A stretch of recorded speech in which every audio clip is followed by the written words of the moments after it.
Fly ball well hit to right. Calhoun is back, and that ball has reached the seats. It's a solo homer, and it's a Kansas City lead.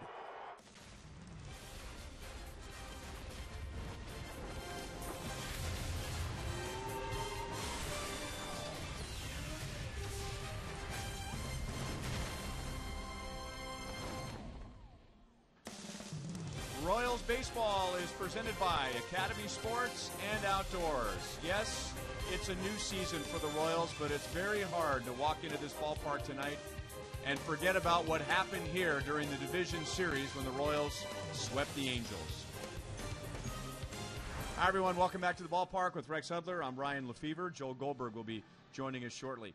Hud, I think most people last year, when they reflect on the Royals postseason, they remember the wild card game and they remember the World Series. But really, that historic postseason run, the momentum began here in Southern California. It certainly did. But let's not forget about that wild card. That's when the players started believing that they were invincible.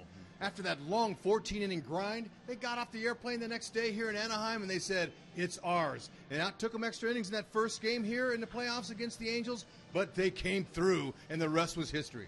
And that momentum is carried over, at least for the first three games. The Royals are 3-0. But the big number so far is the number 5, our T-Mobile game changer, as we preview tonight.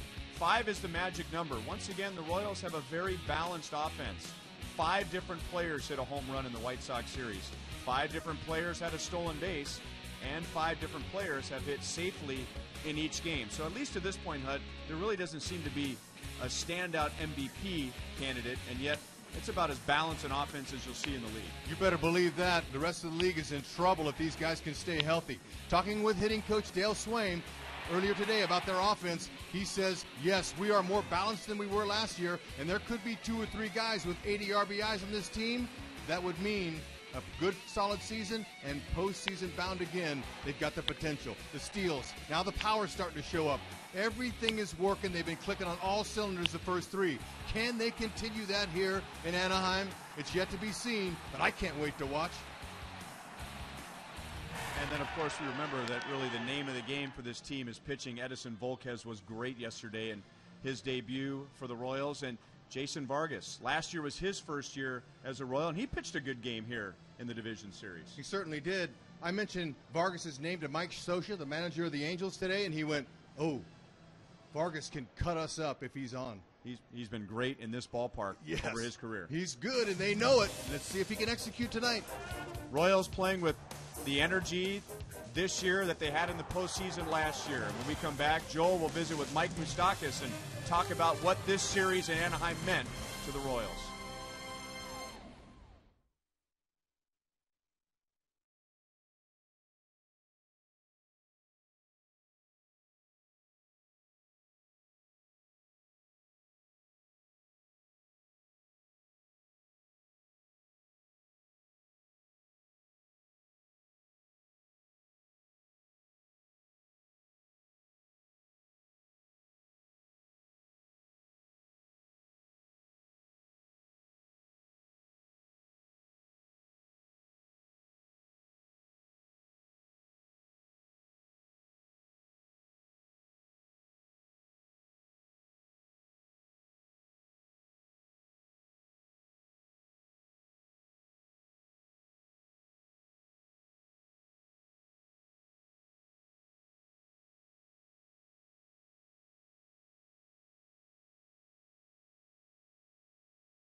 Mike Moustakas going deep with the home run, and the next night it was Eric Hosmer in the 11th with the home run. Those are the last two games the Angels played here in Anaheim. The Royals, of course, would go on to sweep them back at Kauffman Stadium.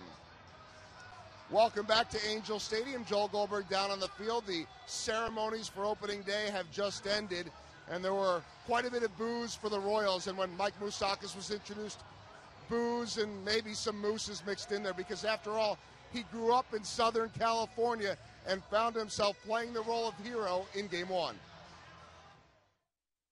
Unbelievable. I mean, it's kind of the thing you always dream of as a kid, you know, hitting a home run in your backyard and, you know, running around the bases and sending your team into for a 1-0 series win. So, it was awesome. I mean, I really don't remember circling the bases. I was kind of floating on the clouds. So, it was just so amazing, such a great feeling, you know, knowing that I helped the team win a ball game.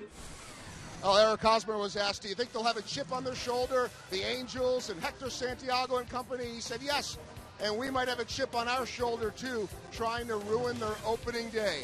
First pitch from Anaheim is coming up next.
The Uverse revolves around you. Call 1-800-PIC-ATT. And by your Kansas City Chevy dealers. Visit your local dealer for great prices on all new 2015 vehicles. Angel Stadium in Anaheim. And their opening day festivities with a flyover. That is a C-17, a cargo plane. Exciting for the fans here, but we're spoiled in Kansas City. We get the B-2 stealth bomber. That's right. Flying over Kauffman Stadium. That's right. Big difference. But nonetheless, pretty impressive. There's nothing stealth about this aircraft. You can see it 10 miles away, and it shook the neighborhood. That's right. And we do thank you for our support, your support of the troops, and all you guys do for us. Royals batting order presented by State Farm.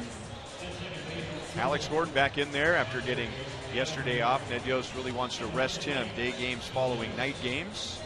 So back in there hitting sixth against Angels left-hander Hector Santiago, who has done very well in his career against the Royals.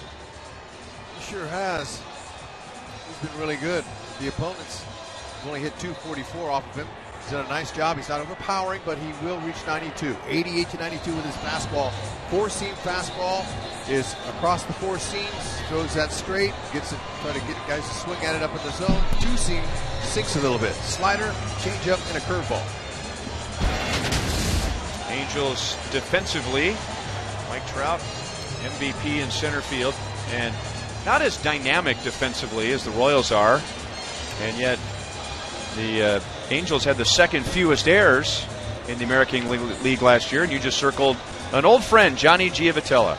Congratulations to Gio. Made the opening day lineup up in Seattle. He's worked hard. Proud of him. Hope he goes 0 for the series, and then the rest of the time, I hope he hits 1,000. And that second base position was wide open for the Angels after they traded Howie Kendrick across town to the Dodgers.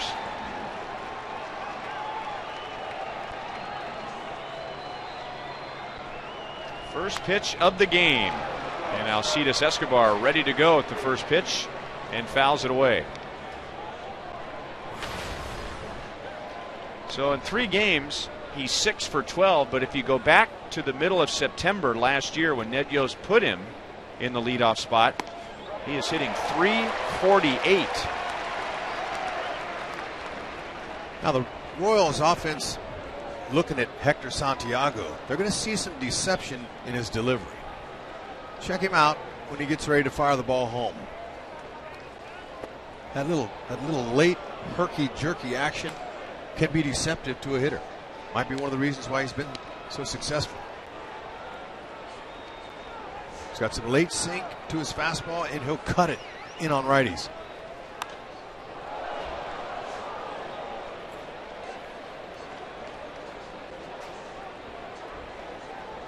Royals, in sweeping the Chicago White Sox, scored 21 runs.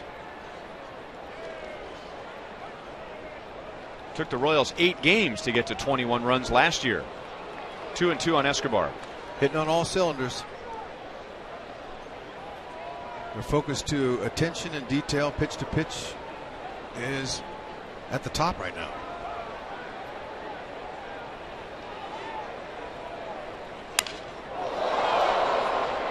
Broken bat, and Ibar will throw out Escobar to begin the game.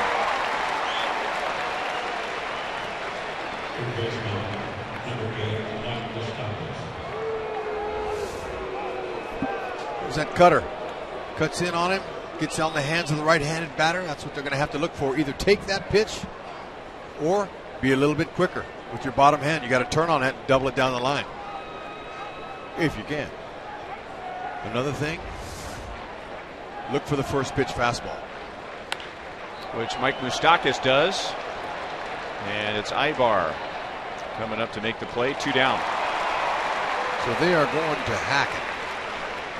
And first 2 hitters swinging at the first pitch.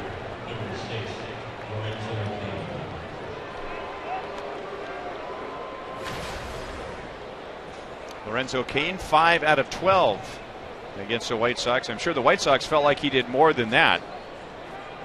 Had the game-winning home run in Game 2 on Wednesday and put on a defensive clinic yesterday afternoon in center field. And the Angels know all about that. Remember some of the great plays that he made here in Games 1 and 2 of the division series. Backing up Jason Vargas, who will make the start tonight. Yeah, might want to take the first pitch here.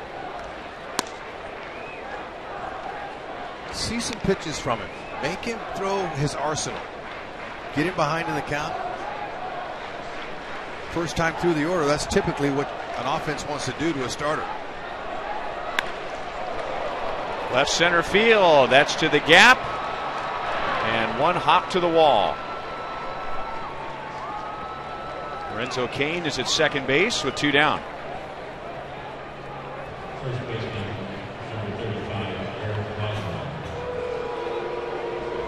Clean, solid, waiting for that pitch out over. That ball was down. That's exactly where Santiago wanted the location. But Lorenzo, nice. Good hitting, went down and got it and got some lift to it.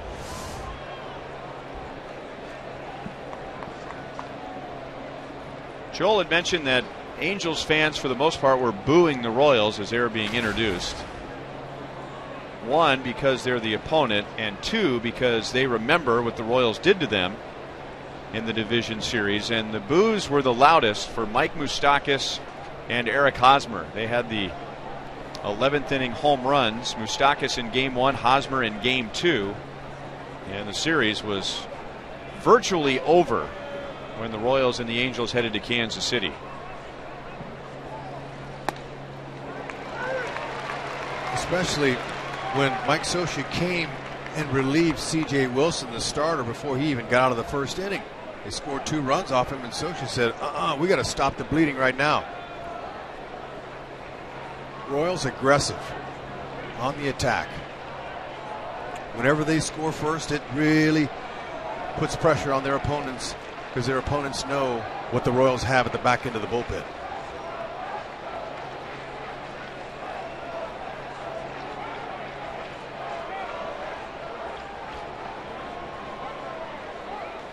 So here it was, game 2 in the 11th inning. A no-doubter.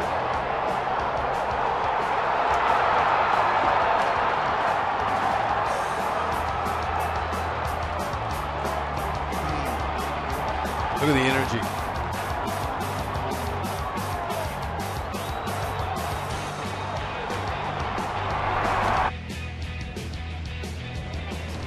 Hosmer had gone to hit 2 home runs in the postseason and hit .351. And remember, he had missed a month leading up to the postseason after breaking his hand.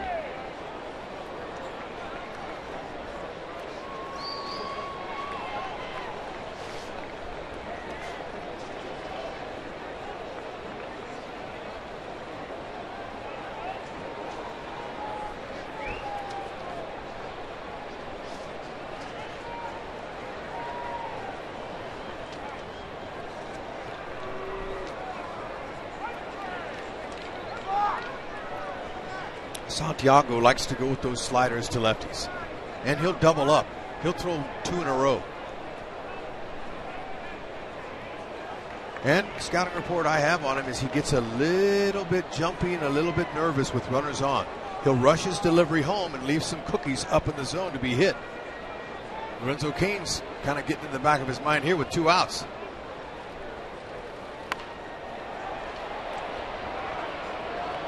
Had a play, 1-2. And I mentioned that he has done well against the Royals. A 0.9 ERA in 30 innings against KC. He is facing Hosmer right here, and Santiago actually made his major league debut against the Royals back in 2011. And the first man he faced was Hosmer, and he struck him out. But in the playoffs, Hosmer hit a home run off of Santiago.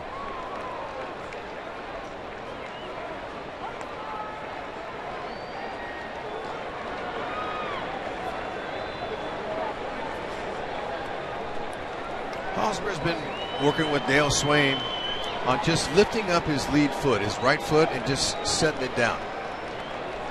Last year, he was overstriding with that so much in the first half of the season. He was charging to it, just so over anxious to do something. Now he's kind of figuring it out. Look at how he just goes on his toe.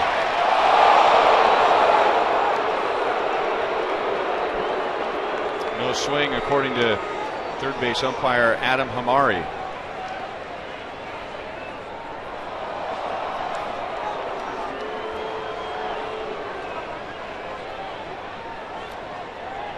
Watch Hosmer's front foot. Watch that foot there. That's a key for Haas and a lot of hitters that overstride. Cain takes off, and Hosmer hits it into right field. So with 2 outs and nobody on, the Royals get a double and a single and have a 1-0 lead. Pressure. Pressuring their opponents. Hector Santiago, tonight's starting pitcher for the Angels, a little bit nervous about Hosmer. Even with 2 outs. It was a slider that stayed up out over the middle of the plate. Just like I said, he'll leave some pitches up, but you got to make contact and hit him. How about Giovitella? He would have loved to have made that play and saved a run against his old teammates. Great swing by Kendrys Morales, 0-1.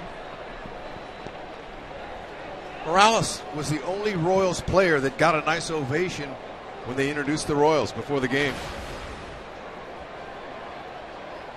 The former Angel, he was here for parts of 6 seasons and missed an entire season after that gruesome injury right here at Angel Stadium after hitting a walk-off grand slam and leaped in the air as he was finishing rounding the bases on home plate and broke his ankle. I know after that, Mike Scioscia ordered no more celebrations at home, and I noticed a lot of other teams around baseball were doing the same thing. No more jumping up. You know how the guys jump up and they land on home plate? That's exactly how it happened. Nearly ended his career.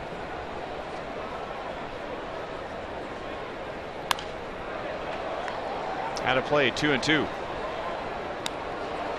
2009, he was very much a part of the MVP discussion, hitting over 300, 34 home runs, 108 RBIs, and was having a good year in 2010 when he broke the ankle. He really missed a year and a half with the ankle injury. And a base hit into left field for Kendrys Morales. 3 straight hits after 2 outs and nobody on. That ball was laced. He gets underneath that one. That's 2 more runs. Hard to sneak a piece of cheese by a hungry rat. And Morales, talking to him before the game, said he's played here before when he was with the Seattle Mariners against him. He just treats it like any other game, but I'm going to get him, he said. Very confident young man.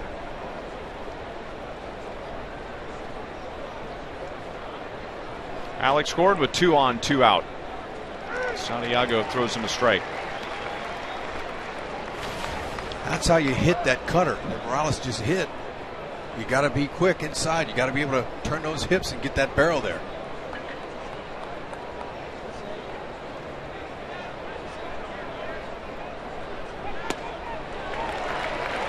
Two. Alex, a couple hits in 11 at-bats lifetime off Santiago.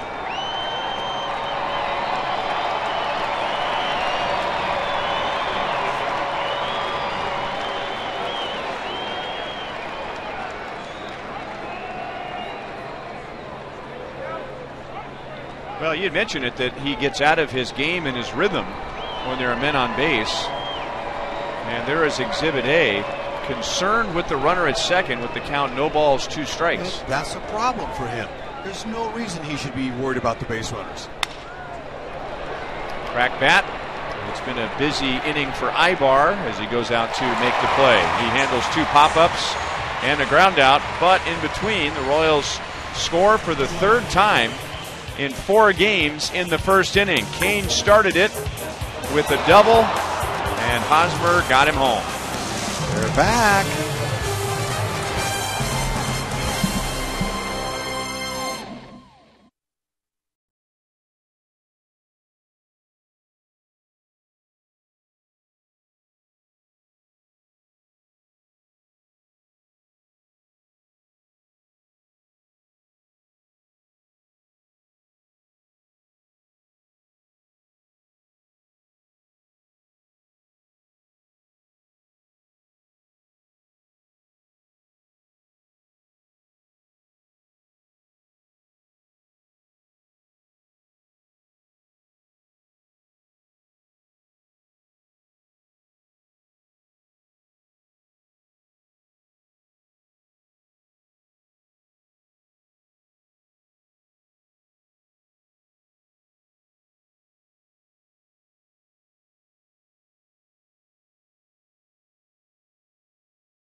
major league catcher, and now 16 seasons as manager of the Angels. His team won 98 games last year, the most in the major leagues. And here is his lineup. The Angels didn't have a big series offensively against Seattle, but they did take 2 out of 3 and led the American League in runs scored a year ago. Jason Vargas, a one-time Angel. His numbers last year, that 3.71 ERA was the best of his big league career in a full season. Now let's see if Vargas pulls out his scalpel and dissects the plate like he can. Fastball, not overpowering, hits his corners, still two-seam, he'll sink it. A breaking ball like that one there. Excellent changeup. He'll throw it to either righties or lefties. Talking with Salvador Perez before the game, I said, Salvi, do you like catching Vargas? And he looked at me and he said, he cuts the plate up. I said, yeah, he's like a doctor. He's got a scalpel. Salvi laughed. Well, that's what it is. A guy like this can give hitters fits, like Vargas. So by cutting up the plate, meaning that he can hit his spots and every part of the plate, right on the corners. I mean, just precision like. 2-2 on Cole Calhoun. Vargas is a Southern California kid. He is from Apple Valley, which is about 85 miles northeast of Anaheim, and had been with the Angels the season before he came to the Royals. Still 2-2.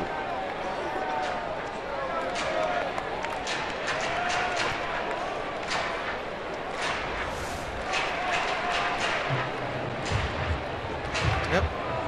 Key for every pitcher is just trying to stay out of the middle of the plate, and it's amazing how these big league hitters can sense a ball out over the plate and they don't miss it.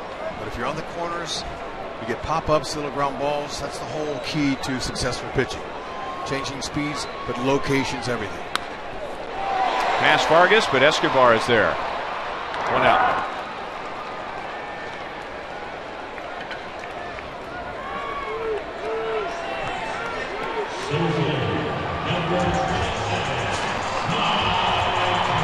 Now a big ovation for Mike Trout, the 2014 American League Most Valuable Player.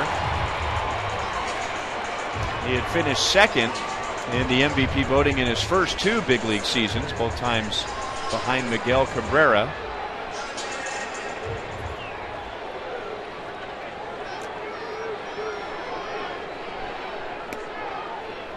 And Vargas right on the outside.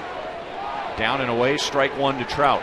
He has great ability with his hands to stay inside the baseball. He doesn't try to pull and roll that top hand over.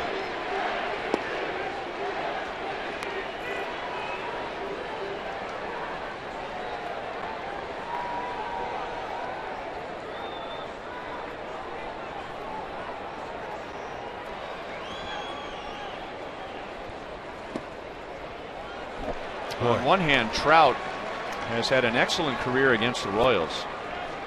He has hit in 13 straight regular season games, but he had only 1 hit in the playoffs against the Royals.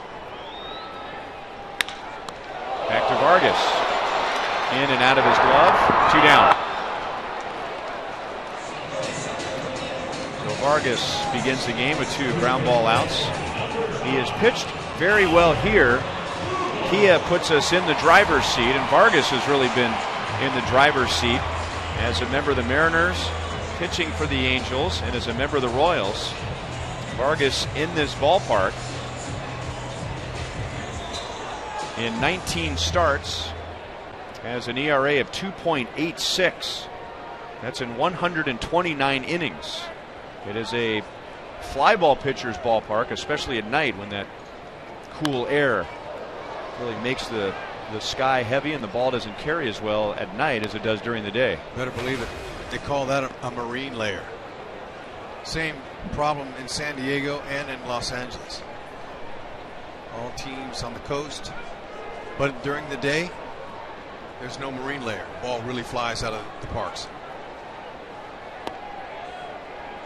1-1 to Albert Pujols.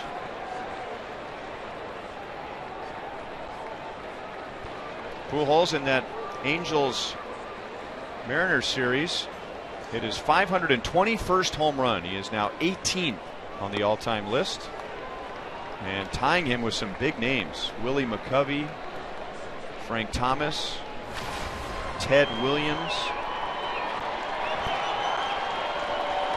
He's got some pretty decent numbers against Vargas. Vargas trying to tie him up inside and keeping the ball down away on him. Good changeup, yeah. Yeah, beautiful. That's his pitch, especially the righties. And now Ford takes us around the horn and shows us the Royals defensively. Tell you what, there's gold everywhere out there, let me tell you, and it could be even more.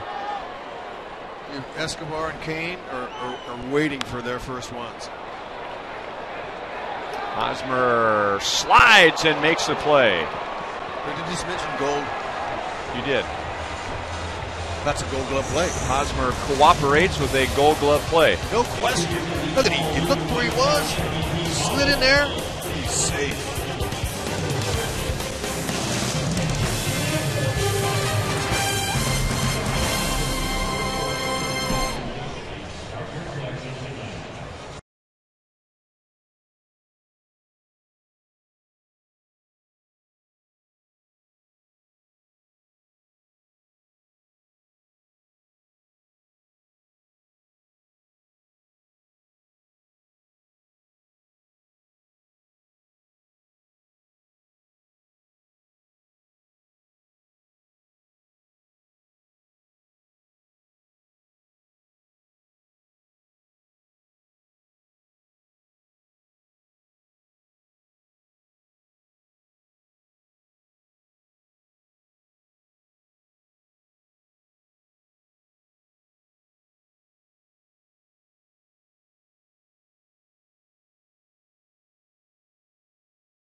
Inning. Alex Rios taking a strike from Hector Santiago. 88-92 with that fastball once again. Trying to get ahead with that every hitter.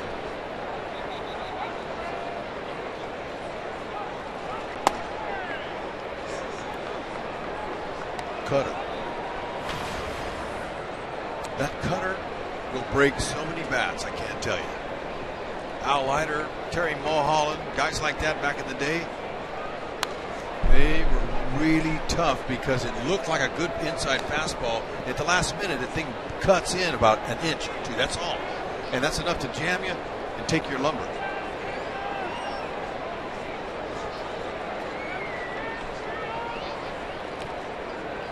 Two and two. More recently, Mark Burley. Andy Pettit. Yes.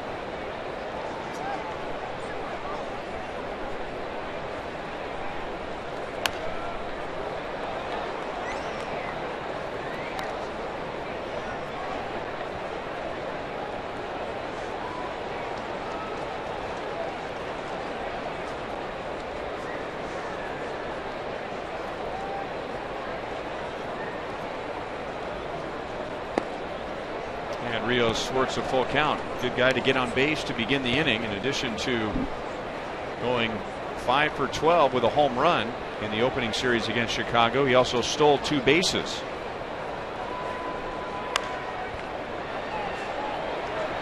Pujols will run out of room, and it's still 3-2. Rios is another hitter that Dale Swaim has been working with that lead foot. Same thing. He kind of gets up on his toe like Hosmer as well. Same thing trying to do. Keep his weight back and just fire the hands. He has very little head movement. Impressed with Rios. Of course, he's an 11-year veteran. He's done this for some time now. Really trying to go the other way against Santiago. Calhoun comes up short.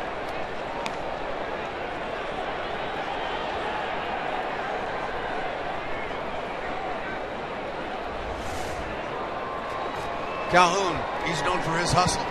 Gotta like that. It's not quite Rex Hudler going into the wall. No, because Hud goes head first. He doesn't worry about his neck or his body. That's one of the reasons that my brain's like it is. Look at that. Good AB. Calgill makes a running play in left field. Still, that was 9 pitches. Very good first at bat. And making contact, putting the ball in play, hitting it hard with 2 strikes. Academy Sports shows us our leaderboard for tonight. And the Royals up to their old tricks of putting the ball in play with 2 strikes. They had the fewest strikeouts in the major leagues all of last year and have the fewest already early in this season.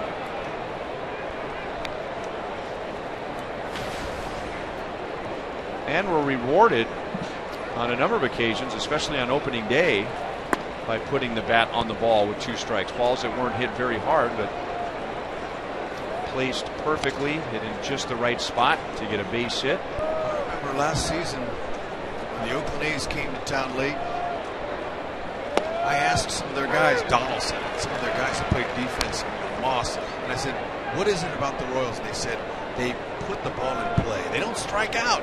They make contact. They hit. They're so fast. They put pressure on us, and we sometimes make mistakes because of that. Got to be ready all the time on defense. Exactly. So what? They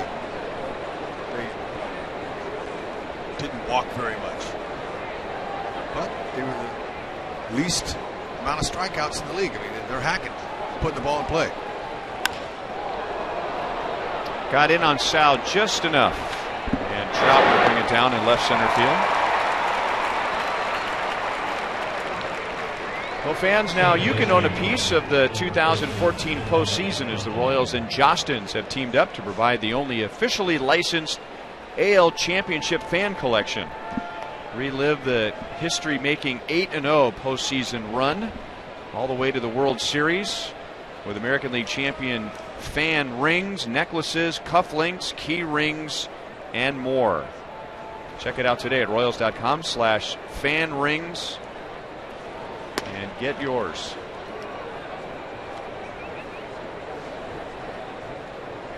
Want to know on Omar Infante. Got his first hit of the season yesterday after beginning 0 for 8. He's hit into some hard luck, though. I mean, he's been making some pretty solid contact. He had some line drives that were caught right at people. I asked him today how he felt. He says, I feel good. Then my hits are going to come. Elbow feels fine.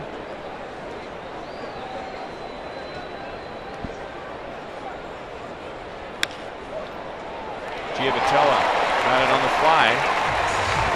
3 up, 3 down, but 2 lineouts for the Royals against Santiago in the second.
Play daily fantasy baseball for free on DraftKings.com.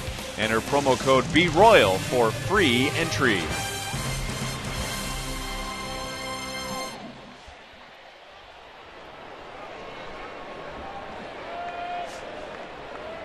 I'd like to say a packed house for the Angels home opener, but that would not be completely accurate. I wouldn't say there are a lot of empty seats, but enough to make it very clear that there are plenty of seats available. Moustakas charges and throws out his counterpart David Freese. Vargas has retired the first 4.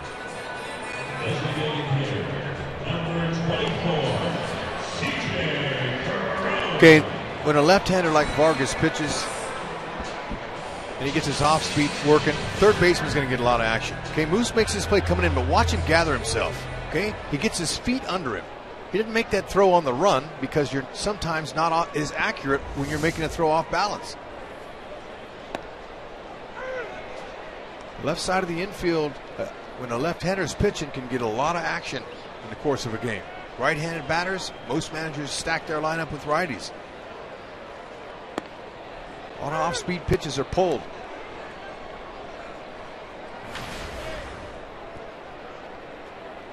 C.J. Cron was 0 for 6 against the Mariners.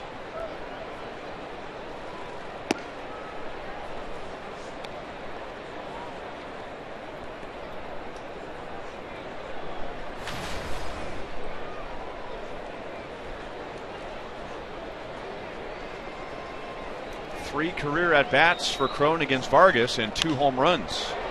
And that's hit well to left field, but playable for Alex. And there are 2 down. He kept it in the park.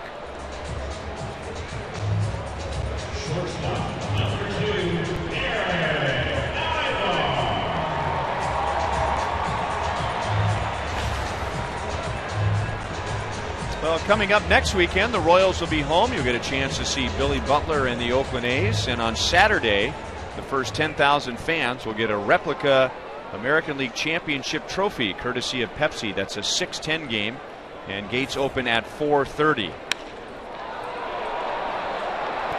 ball continues to carry, and Lorenzo Cain right at the wall makes the play on Eric Ibar. 6 up, 6 down for the Angels against Vargas. The Royals lead 1-0.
Remember, the game is on Fox Sports 1. It's a doubleheader beginning at 11:30 with coverage prior to the Yankees and the Red Sox, and then at 8 o'clock back out in Southern California for the Royals and the Angels. And the broadcast team tomorrow on Fox Sports 1 will be Kenny Albert, Eric Karros, and John Paul Morosi, who is our good buddy joining us here in the booth.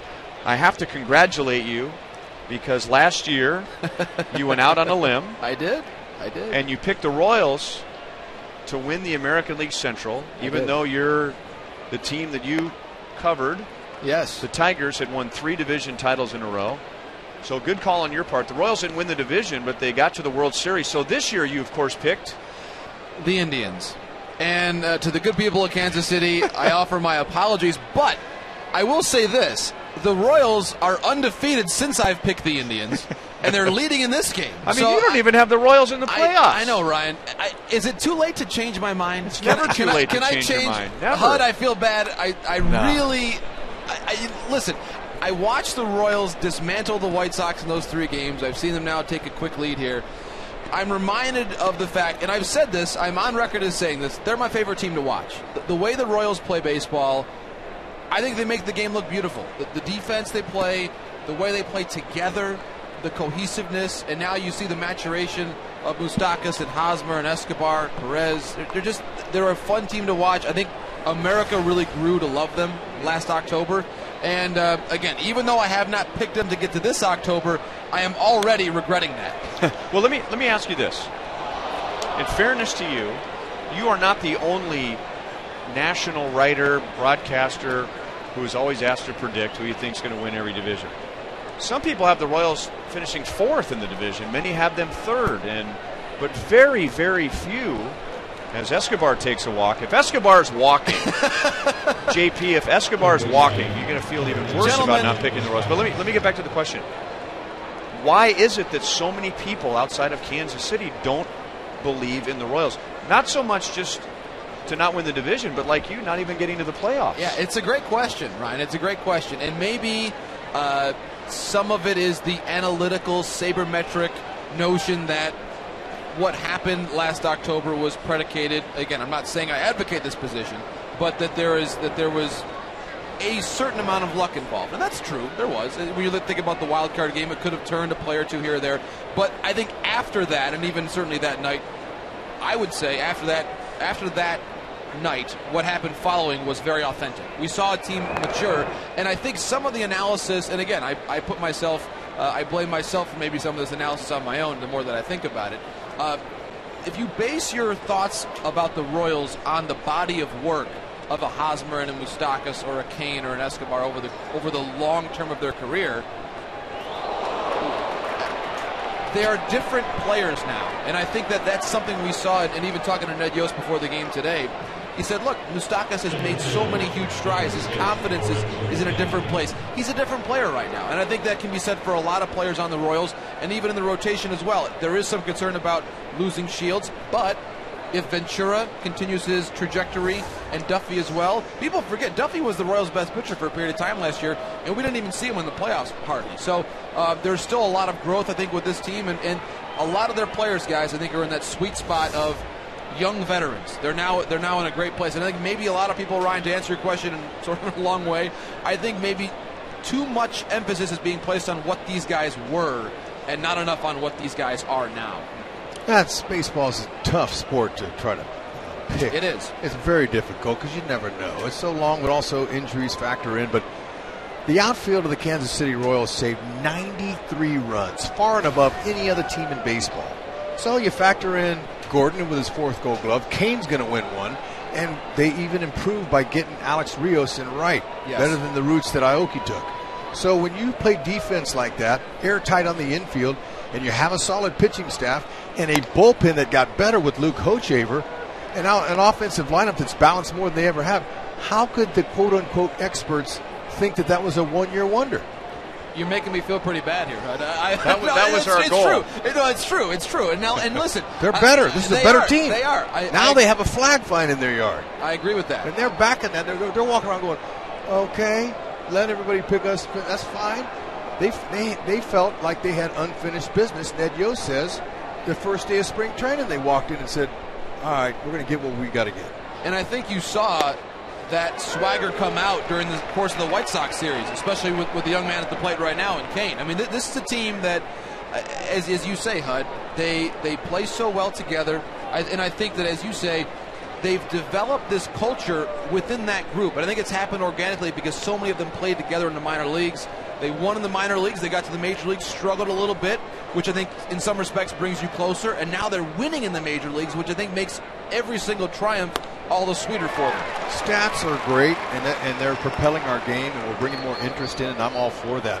But when you look at the fact that every game the Royals played in September and October, every game meant something.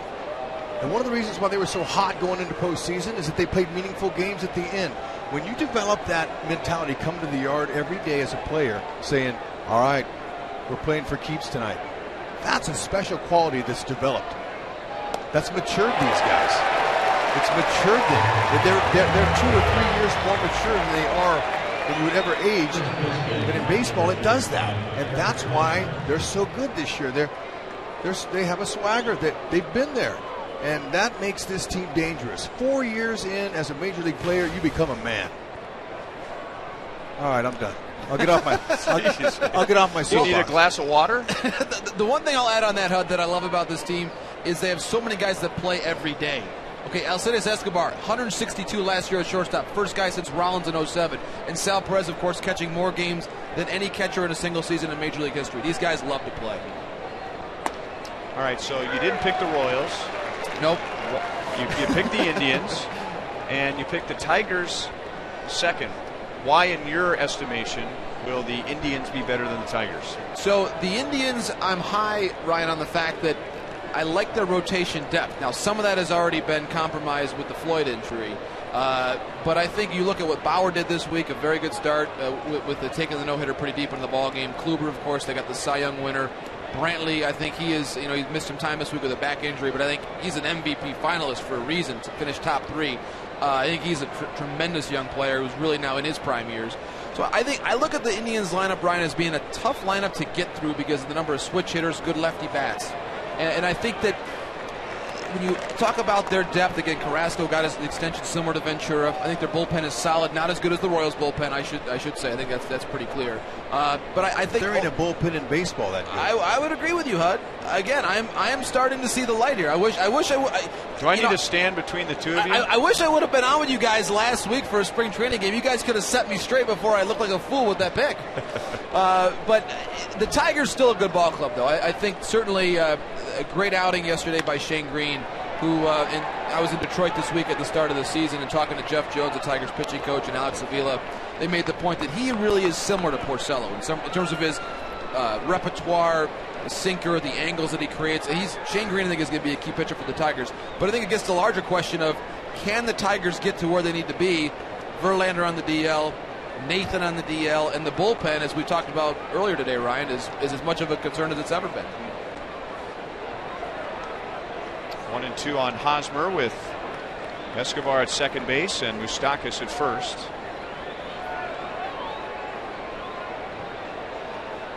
All right, let's get to the White Sox. And as Hud was preaching to you as to how the Royals are better because of coming up together and their chemistry, I personally believe, and it's easy to pile on the White Sox now, they're 0-4, but when you make that many changes and bring in that many different people during the offseason, that doesn't usually click the first year. Do you agree? Right.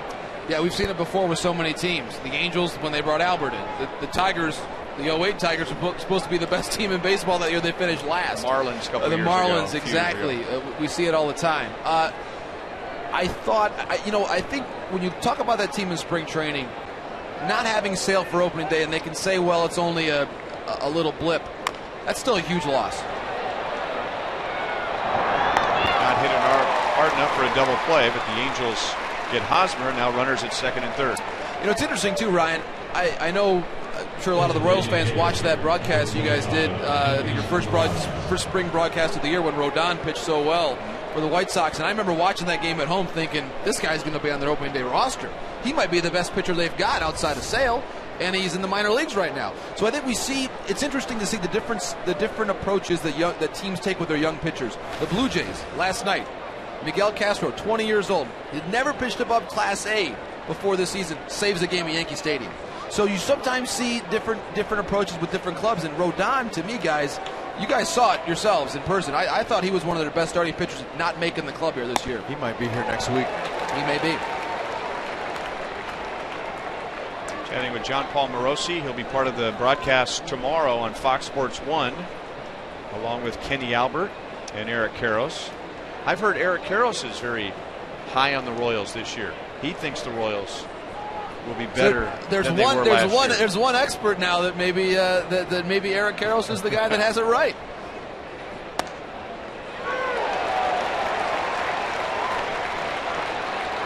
Two on Kendrys Morales. I also have a theory that because of what the Royals did last year, a lot of people want to be the person who predicts that the Royals got to the World Series. So, you know, if you miss on it with an unconventional pick, big deal. But if you hit it, well, now you look like a genius. I read an article today. Someone was convinced that the Marlins and the Mariners were going to go to the World Series. Well, it's very thought-provoking, and it's great if it does work out. Sure. Well, it's interesting to me, you're talking about the team that's universally picked to go to the World Series by a lot of people, the Nationals. Now, maybe a bit of a contrarian pick on my part, gentlemen, but I don't even have them making the playoffs. Now, again, I'm not going to get all excited because they've had a little bit of a rough week this week, but the Nationals, they lose LaRoche, they've had so many injuries, and I'm not quite sure their lineup is going to be able to produce those runs. We know their rotation's great, no question about it, but they've had a lot of changes to their lineup, and I'm always wary, guys, of the teams that are universally expected to win the World Series, just because, as we've seen so many times, it is not that easy to do. Royals with a great scoring opportunity, but they leave two in scoring position against Santiago. JP, thanks for dropping by. My pleasure, guys. Facing the heat. I'll try to pick better next year. Thank you.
Don't forget, Signature Sundays are back every Sunday from 11:45 to 12:05. 2 Royals players will be signing autographs on top of the Royals dugout, weather permitting.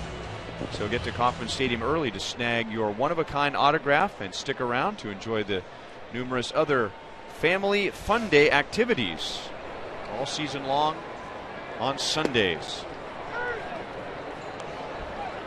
Royals had 2 on with nobody out in the 3rd inning, and weren't able to cash that in against Santiago.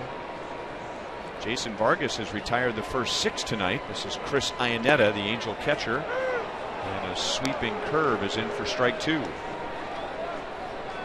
Santiago, he listens to his pitching coach Mike Butcher. Mike Butcher came out and said, hey, look, quit paying attention to the base runners and let's go focus on the hitters and get them out. Butcher put a little scare in him, and he listened and he focused, executed some good pitches. Mike Butcher's in his 9th season now as the Angel pitching coach. That's amazing. He's been there that long already. Which must mean that Bud Black is in his 9th season as Padres manager, as he preceded Mike Butcher as Angels pitching coach. Mike Butcher is originally out of the Royals minor league system. Great changeup. Vargas strikes out his first. You know, Mike Scioscia, Joe Madden, Ron Renicky, Bud Black, all those guys were under Mike Scioscia at one point. So who's going to be the next guy? Dino Evil? He was a third base coach here for years. Now he's the bench coach. Maybe Gary DiSarcina, their third base coach. This is Colin Cowgill off of Perez's mask, 0-1.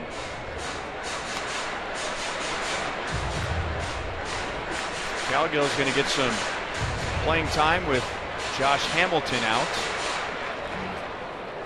In addition to the news that Hamilton had a relapse with his substance addiction, he also had shoulder surgery. Vargas' changeup is right on tonight. No balls, 2 strikes. They also acquired Matt Joyce to play left field, but he's not playing because Vargas is left-handed. So it looks like this is going to be a platoon in left.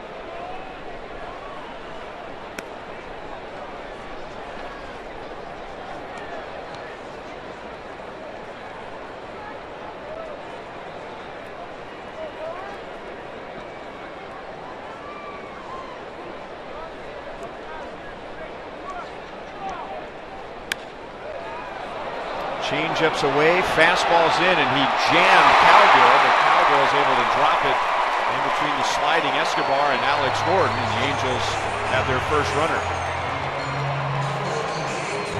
Escobar almost tracked that down. On contact, he turned and took a perfect angle, and he wanted that ball. Oh, good try.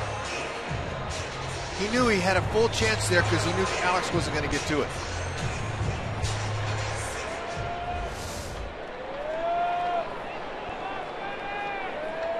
And now Johnny Giavotella, who won the second base job out of spring training this year. It was a wide open competition. There were about 4 candidates. Josh Rutledge and Johnny Giavotella were the 2 most likely to win the job.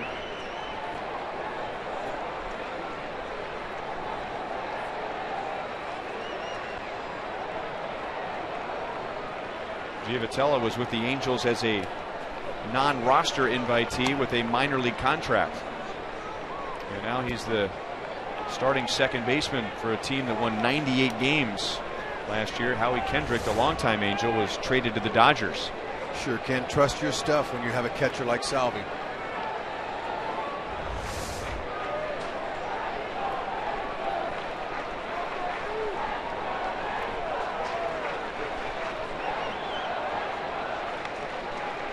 Mike Scioscia was impressed with Giavotella.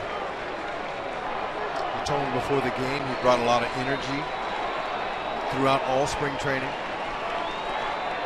Defensively, he made all the routine plays. And he was one of our best players in spring training. He won the job. 2-1. He was the Royals' second-round pick in 2008 out of the University of New Orleans. Got to the big leagues for the first time in 2011. And such a big part of the core group of guys with the Royals now that while he wasn't on the playoff roster last year, he traveled and was there for every playoff game, part of every celebration. No double play. The Royals get the second out, forcing out Cowgill at second base.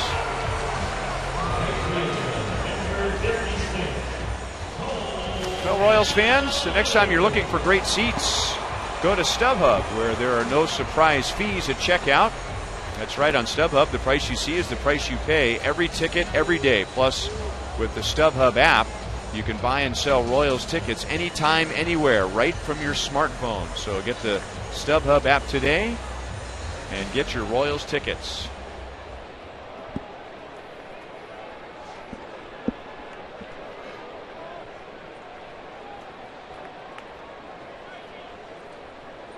Cole Calhoun with a runner at first, 2 down.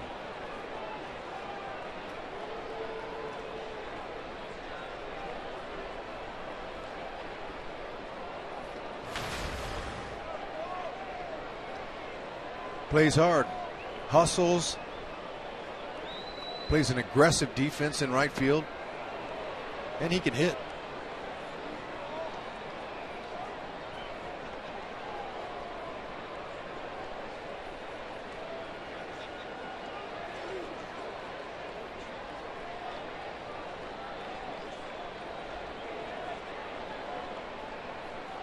.5'10", 200 pounds. Got some pop. 1-1.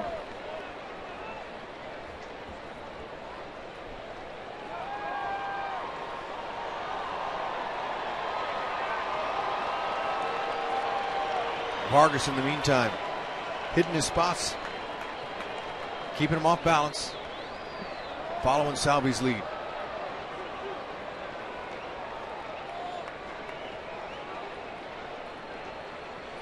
Vargas told me in the hotel lobby this morning when he had his little boy out, and I said, hey, I'm looking forward to watching your pitch tonight. He looked at me, he had a big smile, and he goes, me too. Walked away. Very confident veteran. Calm. Never gets rattled.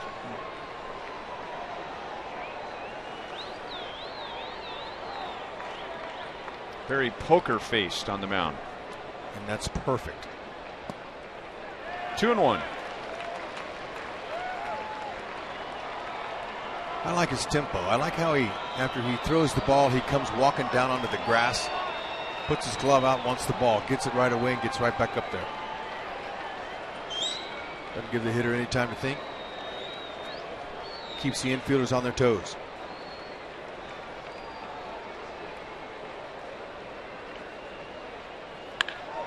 Breaking ball stayed up. That's to the gap. Giavotella on his way to third. They're going to wave him home. And he will beat the relay throw. So the Angels, like the Royals, get their first run with 2 outs.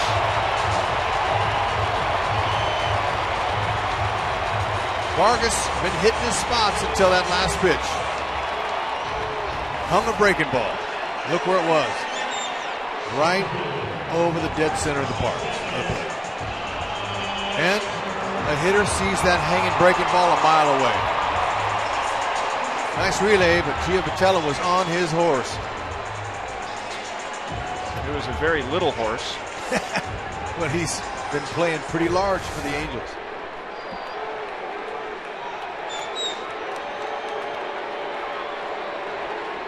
Mike Trout with Calhoun at second base. He grounded back to Vargas his first time, and Vargas almost hit him on the knee.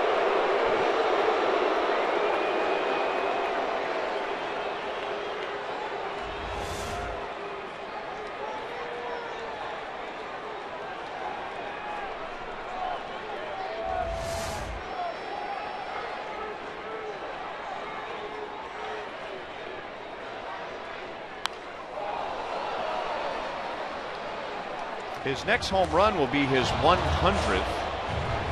Our Toyota League leaders for tonight. Look at where he ranks. 100 doubles, 25 triples, 75 home runs, 250 walks within the first 500 games. Babe Ruth, Lou Gehrig, Hank Greenberg, and Ted Williams. Wow. And if he gets that next home run in the next 4 months, I think he'll pull that off. He'll become the youngest player in Major League history, 23 years old, to get to 100 home runs and 100 stolen bases. Younger than Alex Rodriguez. Phenomenal talent. That MVP he won last year made him the third Angel to win that award. And in the count, 3 balls, 1 strike. It's a big at bat here, and Vargas wants to take care of him. You don't want Albert coming up with a couple guys on with 2 outs.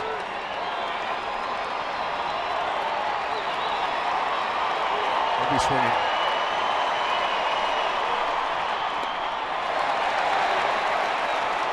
So Pujols will come up with 2 on and 2 out. Vargas walks his first.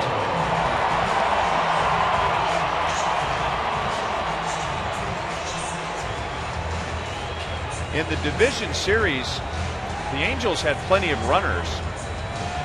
They just weren't able to cash them in with runners in scoring position. The Angels were 2 for 25 with runners in scoring position in the 3 games of the division series.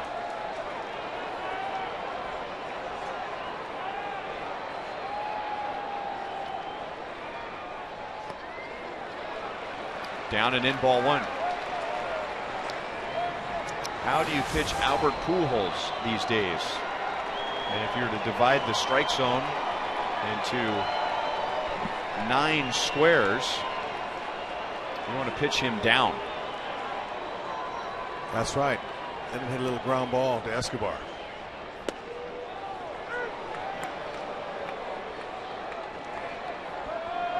Now we have this information. You know the players have information like this before the start of every 3-game series or 4-game series. They have meetings. They talk about all this stuff. Trying to go down and away. 1 and 2.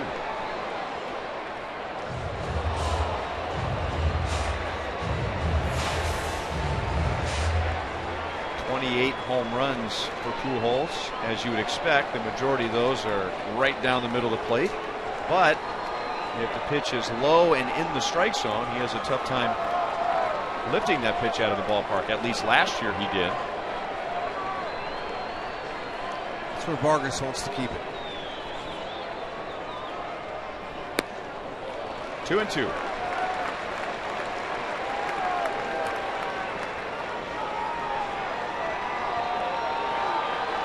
.521 home runs for Albert Pujols in his career. Over 2,500 hits. Over 1,600 RBIs. Got the call over the inside, and Pujols can't believe it. Rung up by Bill Miller. So, like the playoffs, the Angels had runners out there, and with a big hitter at the plate, Royals pitching comes up with a big out. Albert, you got to go.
field today as he rehabs. Grew up about 13 miles from here, guys, in Norwalk, right in between here and the Dodgers. Said he was a Dodger fan growing up, but the first foul ball he ever got at a big league game came here off the bat of Chili Davis. He is thrilled to be back at Angel Stadium for the first time wearing a Major League uniform. Hoping to come back strong from a second Tommy John surgery.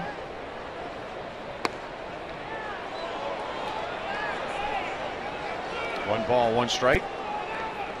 Good for him to be traveling with the team, even though he's still months away from being able to pitch in the big leagues. 1-2 on Alex, getting a chance to hang around his teammates, watch his teammates pitch, get to know Salvador Perez, spend some time with Dave Island. It's extremely important.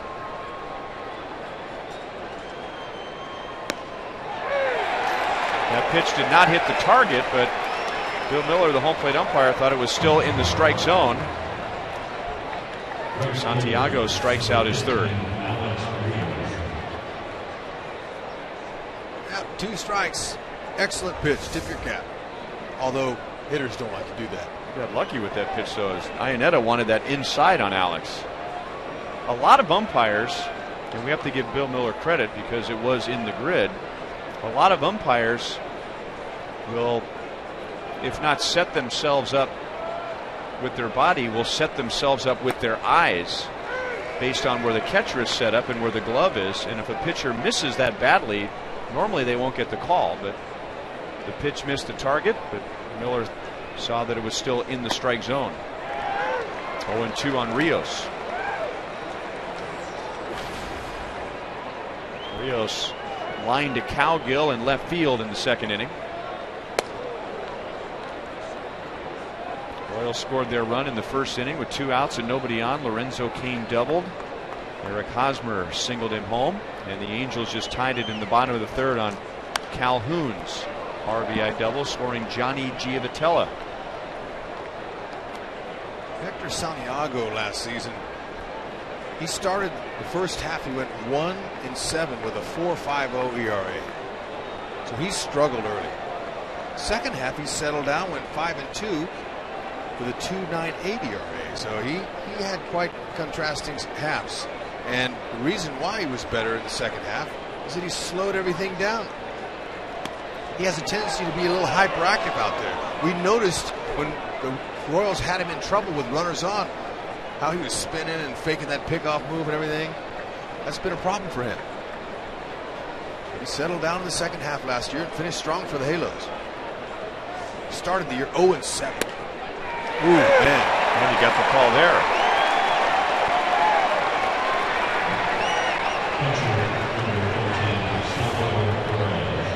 Anything close with 2. Ooh, that's right down the middle. Rios took 3 nice fastballs at bat. Going back to the Pujols out for the final out of the bottom of the third. That's 3 straight hitters rung up by Bill Miller.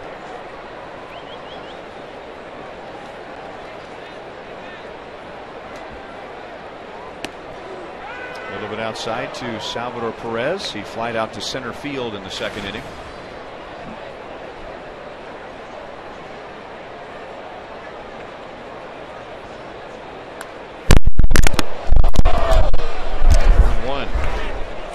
The University of Kansas Hospital injury update. Luke Hochevar last night at New Orleans pitched 1 inning, gave up 2 hits but no runs, 1 strikeout as he continues his rehab assignment. Good news for the Royals in their bullpen. Giavotella into shallow center field, and Santiago has his second 1-2-3 inning of the night.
The lines. Order online with rapid pickup at delivery.panerabread.com.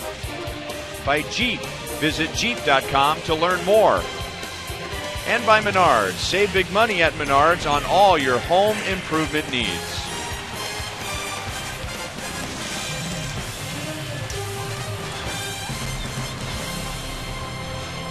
And we welcome you back inside Angel Stadium. We welcome in Royals Hall of Famer Jeff Montgomery, who never pitched left-handed as far as we know, but is here to tell us what you've seen from Hector Santiago and Jason Vargas. Well, both guys have really had pretty much the same approach. They're using all of their weapons, and I always talk about the three elements of pitching: velocity, movement, and location. And these guys really, for the most part tonight, have been able to mix all three of those elements in.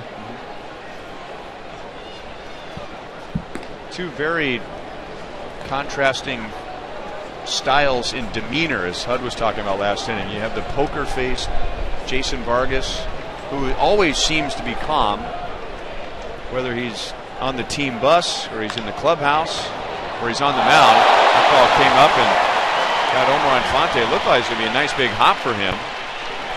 So we'll have to see how they score it. David Freese is on to begin the fourth inning.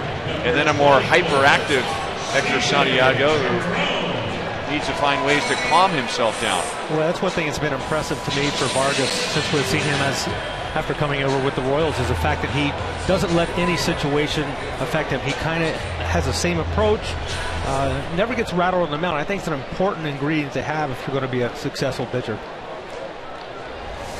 That ball took a bad hop and hit Omar in the forehead. Fortunately, it glanced off of him. And I think the official score figured if you take a ball off of your forehead, it should be a hit, and it's ruled a hit. Ouch. Now, Monty, I remember you were very fidgety on the mound. You agree with that? Routine oriented. Okay, yes. Well, so that was what I was going to ask you is, does Santiago know that he's hyper on the mound? Did you realize that you appeared to be fidgety on the mound with your routine, or does it just be, are you just kind of lost in the situation and you don't realize that you're doing the things you're doing on the mound? I don't think you realize it as a pitcher, and oftentimes pitchers get into a little bit different routine when there is trouble, when there are base runners, when they're struggling, they don't have their command on that given night. You're just not as confident. You're not as on the attack as what you would be if you feel good and you're having a really good A game. Believe me, hitters can sense all that. Nonverbal, body language game. They can tell. And a couple of guys might say something in the dugout. We're going to get him. Broken bat. Mike Moustakas dives in foul territory to retire C.J. Cron.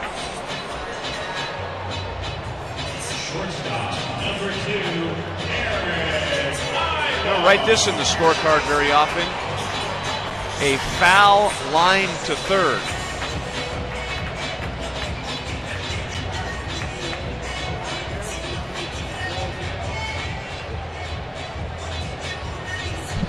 Oh, that's nice. Be a third baseman, you really have to have the ability to move left and right, even though making the play coming in and just being quick with the hot corner, that ball's right at you. But Moose showed some nice range there. Remember, Moose was a shortstop back in his young days.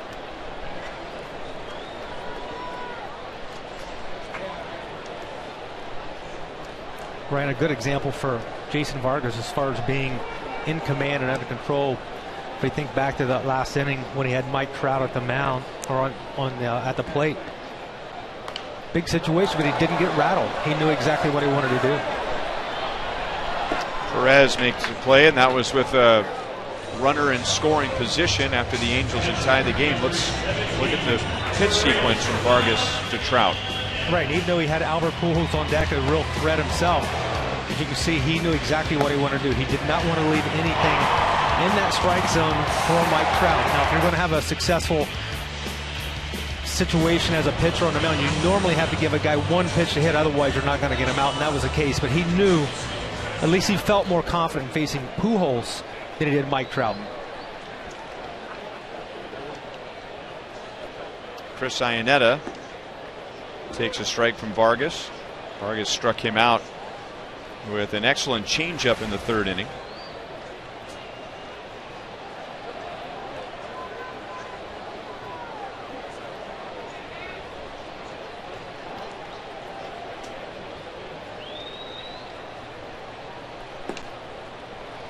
One and one.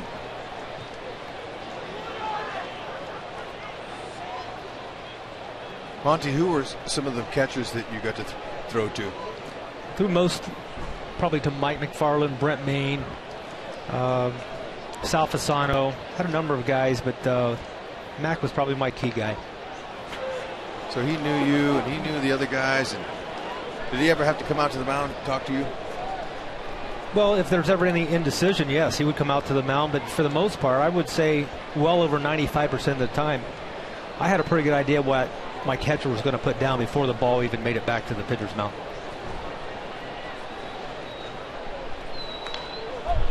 Now, Iannetta, a couple of years ago, caught Vargas.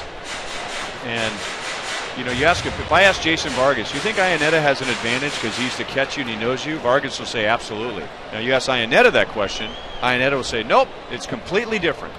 Catching a guy and hitting a guy. And it's the same with just about every former teammate battery that you ask. Did you ever feel the least bit uncomfortable pitching as a batter to one of your former catchers? I really didn't like throwing to former teammates. It's just something about it. I don't know if it gets you out of your game a little bit. It's obviously a more of a stressful situation, especially if he's a really good teammate, a guy that you've played a lot of years with.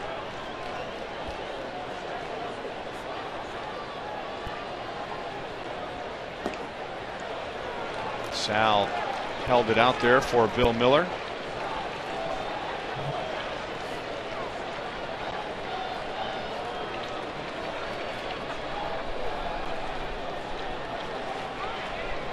And now Freese will be running on this 3-2 pitch. And Iannetta chased that one, so he laid off the closer pitch. And Vargas gets him chasing for the final out of the fourth inning. Vargas has 3 strikeouts, and 2 of those are against Iannetta.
But how would they do against the Cleveland Indians?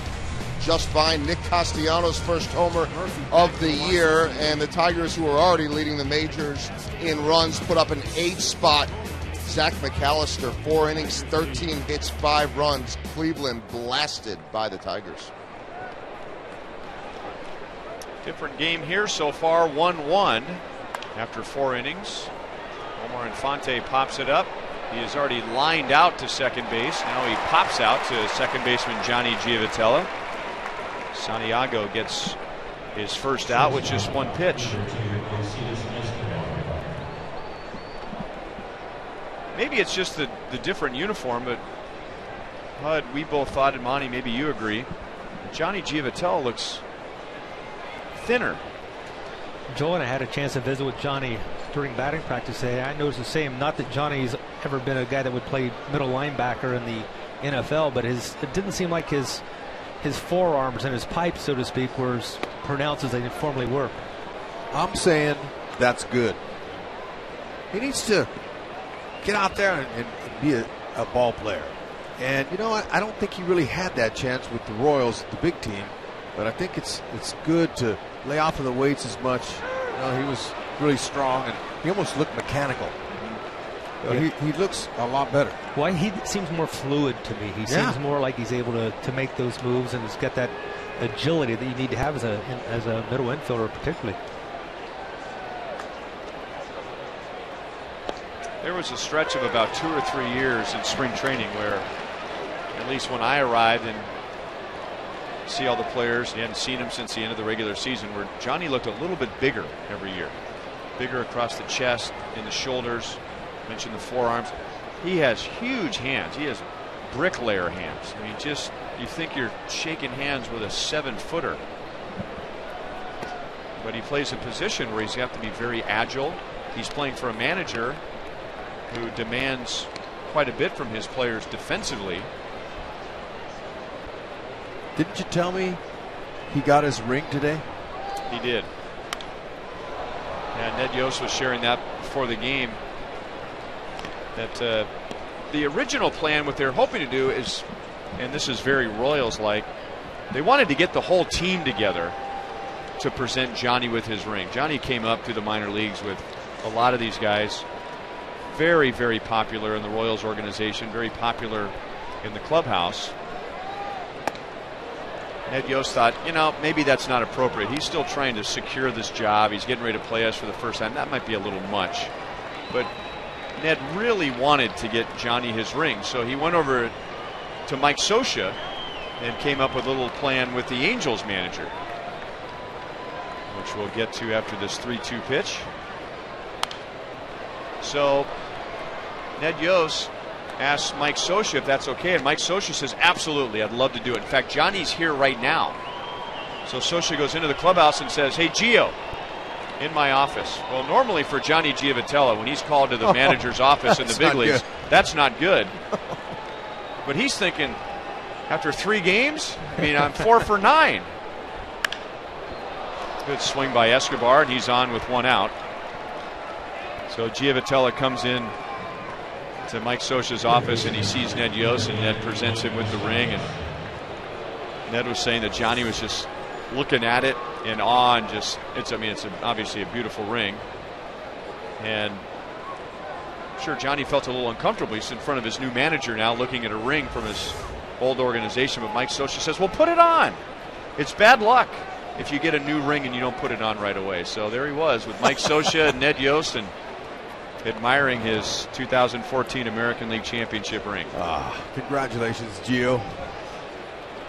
I have a little story about the ring. Scioscia was out on the field early, doing some early hitting, and he was sitting in the dugout.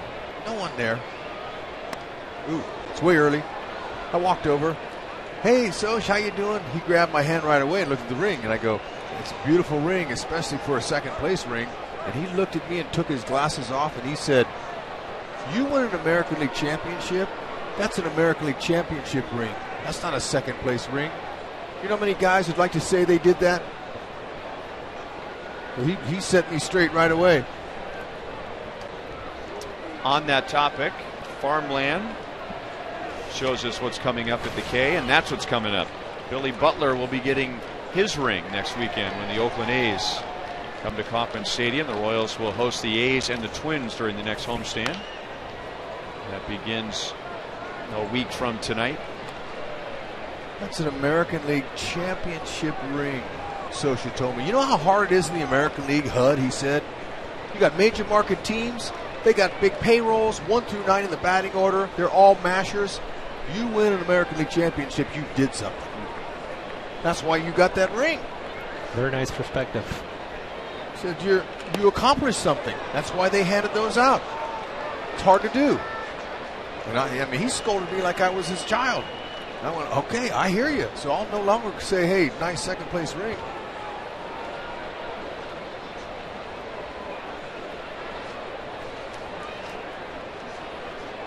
Monty will remember this.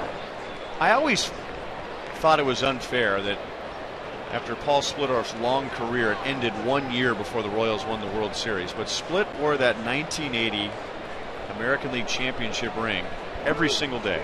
I mean, and it probably had a lot to do with all those years not being able to get by the Yankees, that when they finally did, I mean, in his mind, that was a championship ring. And he wore it every day, even though just about everyone around him from that era was able to play another year.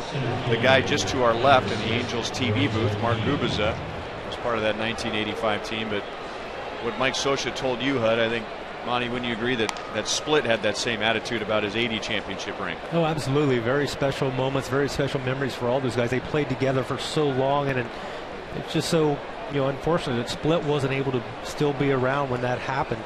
And then another guy, Dennis Leonard, guy that was on that 85 team but didn't get a chance to pitch. He was hurt.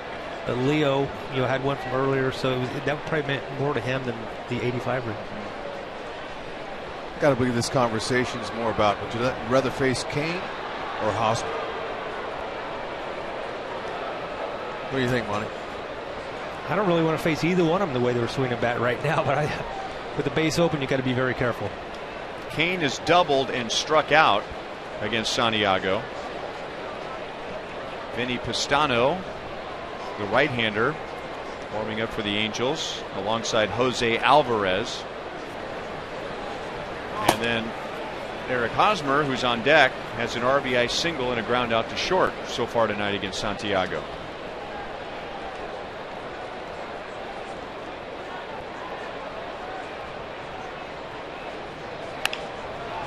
They pitch to Kane, and Kane comes through.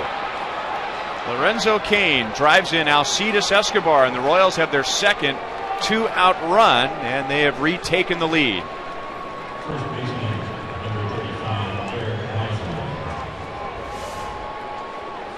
Okay, that's a ball that's on the inner half, but it was elevated, and that fell right into the low cane triangle.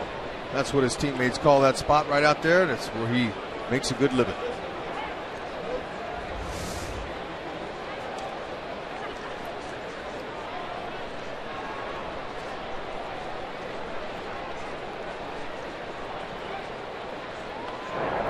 Guys, a lot like this team opened up a lot of eyes around baseball. Lorenzo Cain, with his performance in that postseason, opened up a lot of eyes for people. Talked to people in Chicago when they came into town, and now here against the Angels, everybody wants to know more about Lorenzo Cain and talk about what type of player he can be. And I think the key for him, obviously, is keeping his legs strong and healthy and being in that lineup every day. Well, Dale Swaim told me before the game, the playoffs made these guys realize who they are and what they can do, what they can accomplish.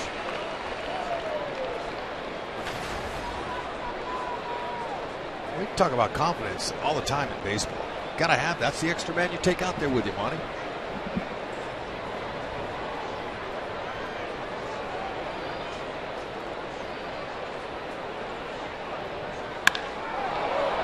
Hard to right field, but right at Calhoun.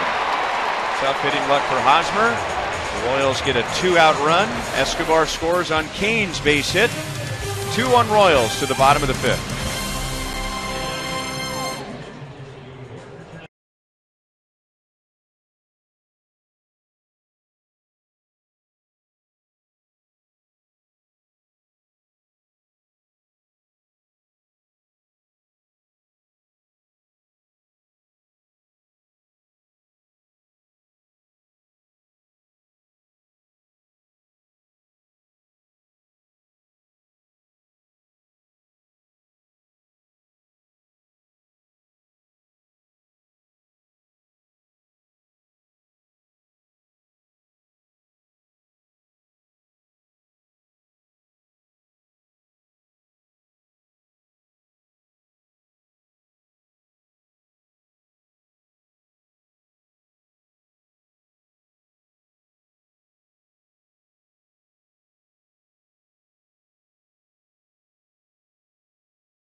5 RBIs. Our AT&T U-verse Rewind takes us back to the division series, and Lorenzo Cain with the glove. This is the first batter in the bottom of the first of Game 1. That was a preview of things to come for the Angels. I would agree with that. I think there were a lot of people who, once they saw some of these plays, are thinking this could be the year for the Royals. That first hit, Calhoun, when it went up, I go, oh no, it's 1-0 already. I thought that ball was out. I remember in Game 2, Gerard Dyson, who had come on defensively, made a big throw, gunning down a runner at third base as the Angels were trying to rally late. Oh, huge run. But Dyson gathered himself, didn't throw on the run, and he nailed him. It's almost like he willed him to go. That was a turning point. Absolutely. Big momentum swing.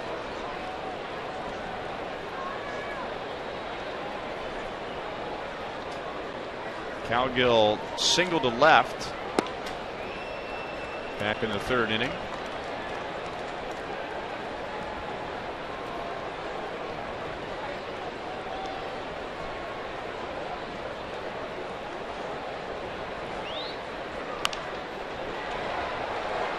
That'll be out of play.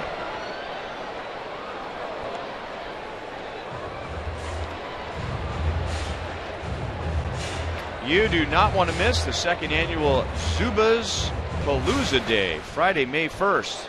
This year's special ticket package will feature a one-of-a-kind pair of powder blue Royals-themed Zubaz pants and a game ticket. And those packages start at just $25. Coming back our way, Hud's there. He's got it. Nice play. Funny, that's yours. Very nice. He just knocked over the telestrator. I can't help it, man. You got to make the play. Very nice. Very nice.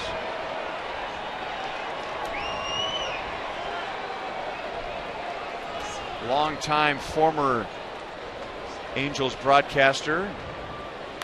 Oh, hearing some HUDs from the crowd all around us. Well, usually they nice effort. They come back with a hotter trajectory. That was kind of a little pop-up. Yeah. And if you miss that, that's bad news, buddy. You would have gotten laughed out of the ballpark. You know, I thought about, am I going to catch it at its highest point like my receiver days, or am I going to cradle it in? A little bit of both. Cradled it, yeah. One thing cool and about you this knocked ball. over the telestrator. Cool about the ball has the opening day logo on it, so special souvenir. I bet one of your boys like that. Sweet, buddy. Way to go. Thanks, man. I gave it to you, though. Now you're giving it back.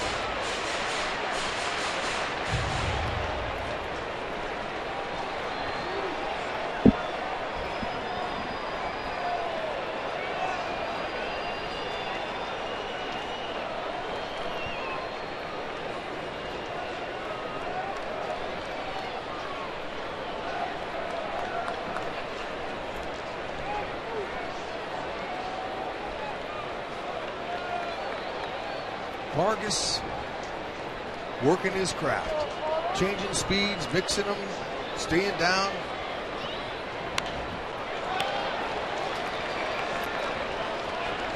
What do you give him? What grade do you give him so far? Well, so far he's been very good. The thing I like the most, he stayed out the middle part of the plate. He set up his off-speed pitches. He's used that fastball effectively to get ahead in counts, and he puts guys away with either the curveball or the changeup. Tied up Cowgill. 3 Royals in pursuit. Escobar makes a play, 1 down.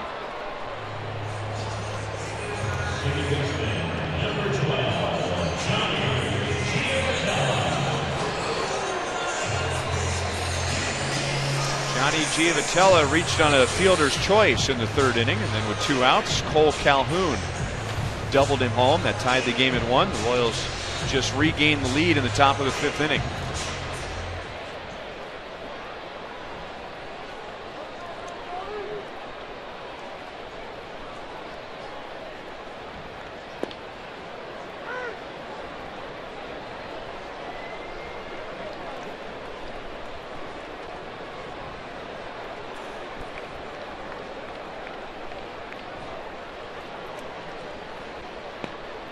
Lays off a changeup. 1 ball, 1 strike. One thing Vargas has been able to do very nicely, even though there's only 1 lefty, and that's Cole Calhoun at the top of the lineup, use that curveball backdoor against the right-handed batters.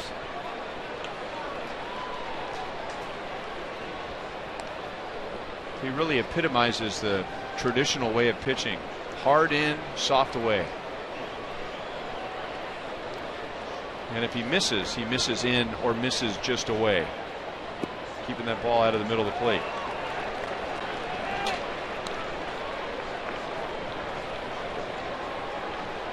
Who wants to go after Giovitella here? Top of the order coming up. Make him earn his way on.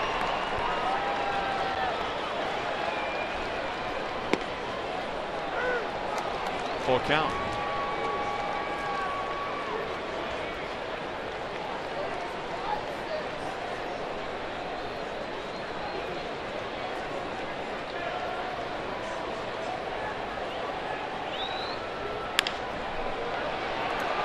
Moustakas at the bag, just in time. 2 down.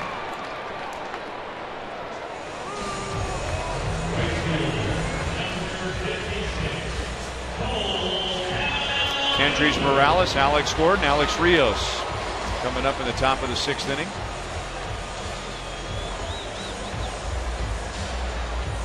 Last time Vargas pitched on this mound, Game 1 of the division series, he went 6 innings, gave up a couple of solo home runs, and that's it. Finishing with a no decision. Continues to pitch well in this ballpark.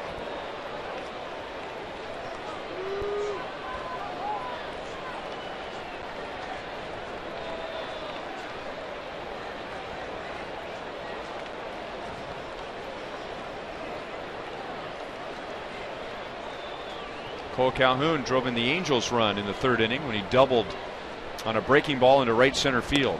And now back-to-back fastballs in from Vargas. I don't want to let him get his arms extended this time around. No, you can't speed his bat up with a hanging breaking ball. That's exactly what happened. He made a mistake, and Calhoun made him pay.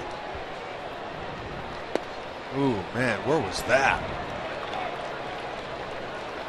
Salvador Perez wants to know. Got to like that if you're a pitcher. Got to make a living right there.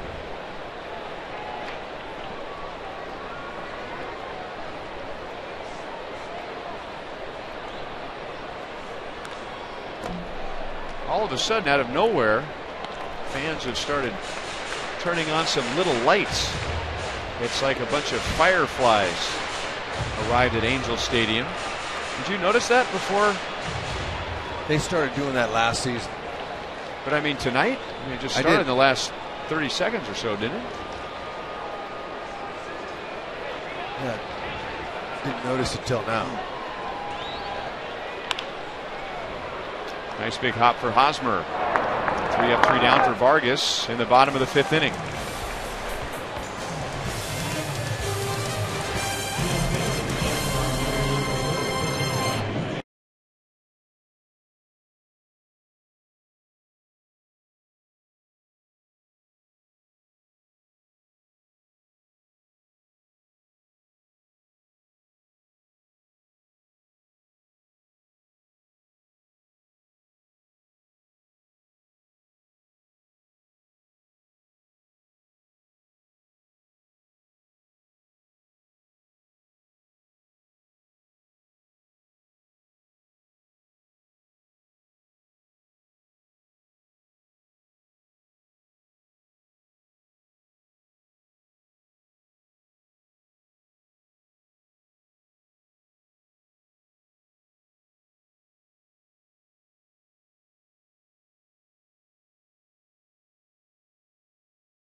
for the Royals.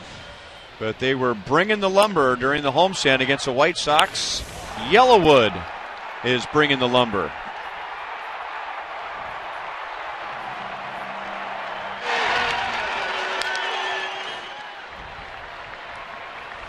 Five home runs in the first 3 games. And the Royals have Kendrys Morales, Alex Gordon, and Alex Rios. And we show you Salvador Perez's home run from yesterday. That was a sonic slam home run. Our contestant tonight is Abby Corson from Kearney. If the Royals hit a home run in this inning, Abby wins $100. If the Royals hit a grand slam out of the park, Abby wins $25,000 from Sonic and the Kansas City Royals.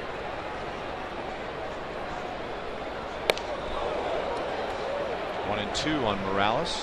Last year, that Sonic Slam jackpot got up there. Some pretty good numbers up there.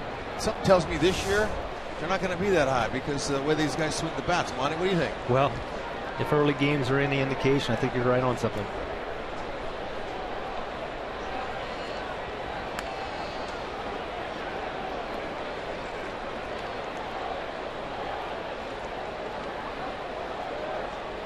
Morales is single to left and struck out against Santiago, who is at 95 pitches. They are ready to go in the Angels bullpen. Oh, and the Angels bullpen might end up with a souvenir. Kendrys Morales. We talked him into it.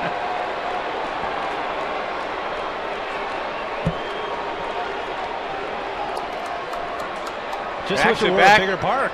Back-to-back Sonic slams, back-to-back games. Salvador Perez yesterday, Kendrys Morales tonight. Abby Corson wins $100 in our Sonic Slam inning. Oh, you can just tell. Oh, that's a fastball that's up and just exactly what Morales likes. I don't know how many times this winter in Kansas City I kept telling people about Morales. I've never seen him miss a fastball over the middle of the plate. That was about as middle as you can get to. And, fans are going to see him from the left side do the same thing.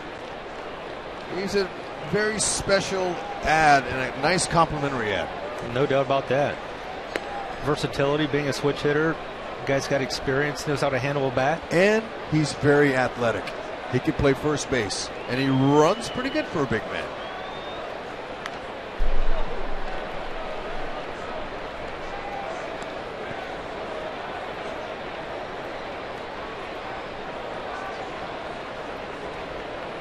So the Royals now have 6 home runs from 6 different hitters in the first 4 games.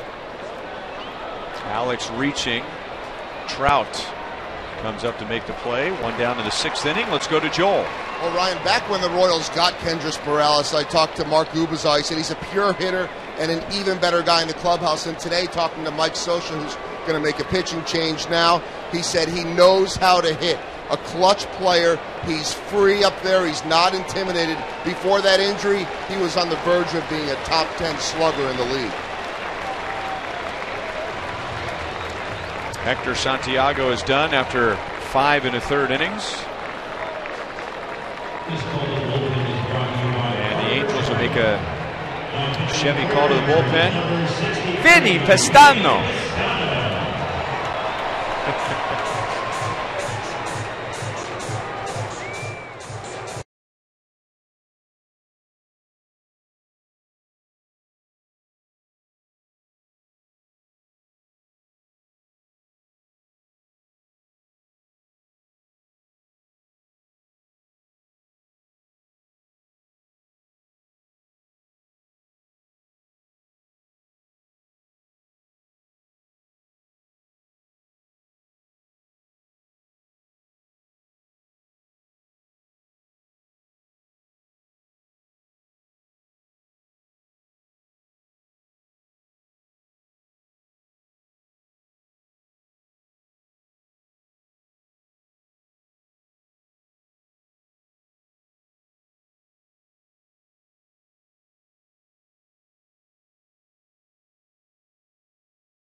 part of his childhood in Kansas City, rooting for the Royals. So he comes on with 1 out, and the Royals leading 3-1 in the 6th inning. When Morales homered, I mentioned that 6 home runs for the Royals this year from 6 different hitters. And last year, while there was not one single 20 home run hitter, not one 90 RBI hitter, the Royals had remarkable balance from 1 through 9. They had 8 different hitters with at least 50 RBIs. They had 9 different hitters with 20 doubles. And while there's improvement, the possibility for improvement, HUD, up and down the lineup, it still remains the type of lineup where there really is no drop-off. It's very balanced 1 through 9. Better believe it. So I had to ask their hitting coach, Dale Swaim, what he thought about the balance and who did he think was going to get off to the hot start this year and possibly make the All-Star team. And without hesitation, deadpan face, just like he always has, he said, well, best chance is Ned and the staff. Just that quick.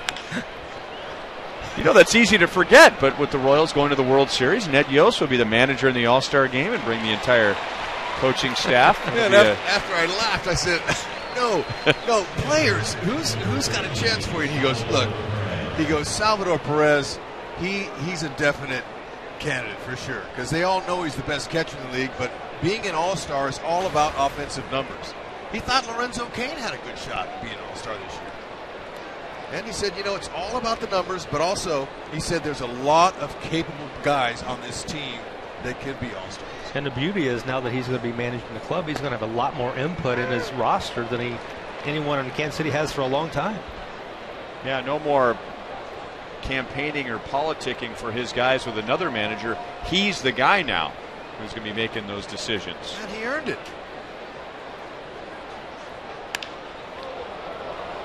Sal sends it out to right field. Calhoun will make the play. So Pistano comes on and retires Rios and Perez to close the door on the 6th inning. Morales' home run puts the Royals ahead by 2.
With that, a 3-1 Royals lead as we head to the bottom of the 6th inning.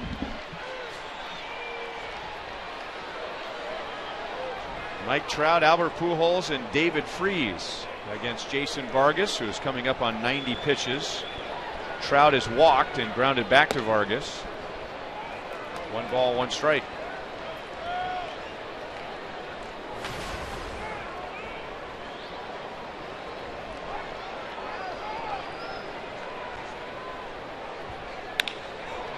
Moustakas down to a knee, then he lost his footing and couldn't get anything on the throw.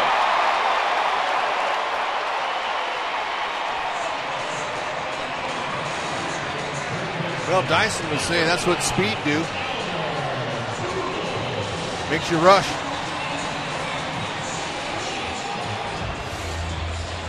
Nice play. That ball's right where Trout likes it too. He likes it down there. Moose catches it. Didn't quite picks it up. Too bad he lost his footing. But you know, that dirt a little bit wet.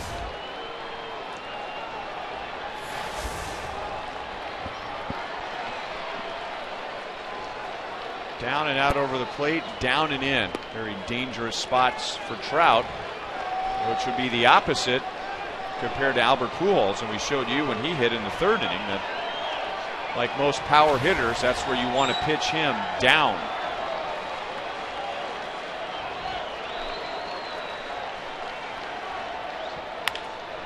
Chance for 2. Escobar, Infante, Hosmer.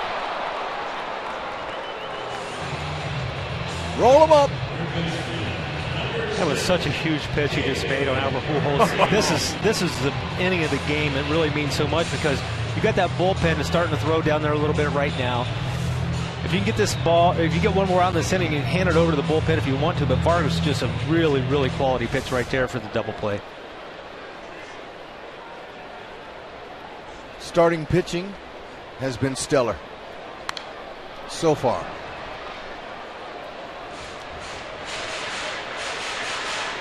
Remember how the starting pitching competed amongst each other last year. It went from one guy to the next. And the next guy goes, man, I don't want to mess up. I gotta do something. So Guthrie gets the chance tomorrow. Competition from within the ranks. And it really works. Frazier is ready to go if Vargas had trouble getting out of this inning. Very close pitch. 2 balls, 1 strike on David Freese.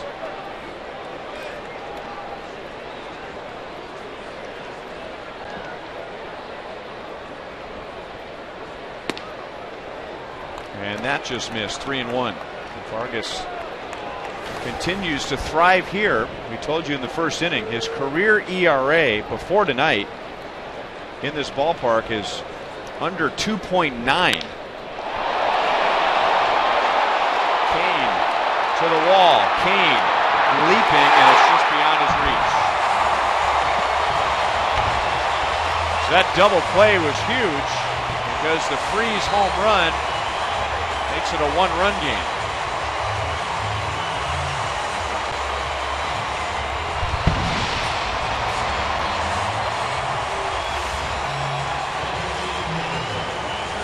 Yep, right out over the middle. Nice little uppercut to it. Lorenzo Cain, the time was perfect. Just too far.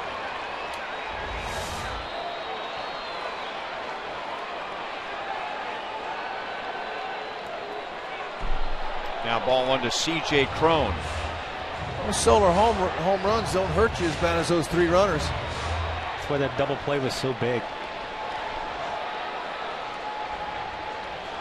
Ned Yost showing confidence in the veteran Vargas here. We showed you a few innings ago, Cron has 2 home runs against Vargas. And Frazier is ready in the bullpen. And Vargas rewards Ned Yost as he gets a pop-up to Eric Hosmer. So the Royals will be able to turn it over to the bullpen with at least a 1-run lead. The Royals lead 3-2.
On Fox Sports Kansas City and Fox Sports 1 tomorrow. MLB returns to Fox Sports 1 with a doubleheader.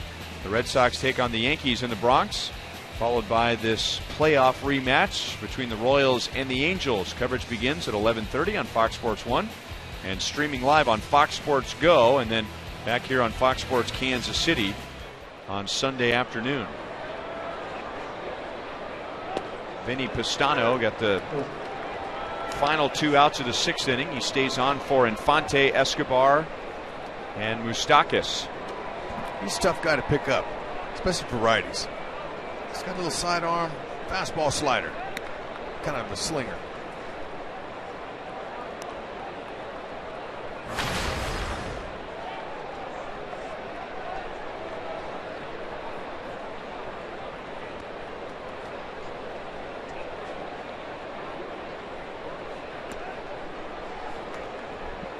Two balls, one strike.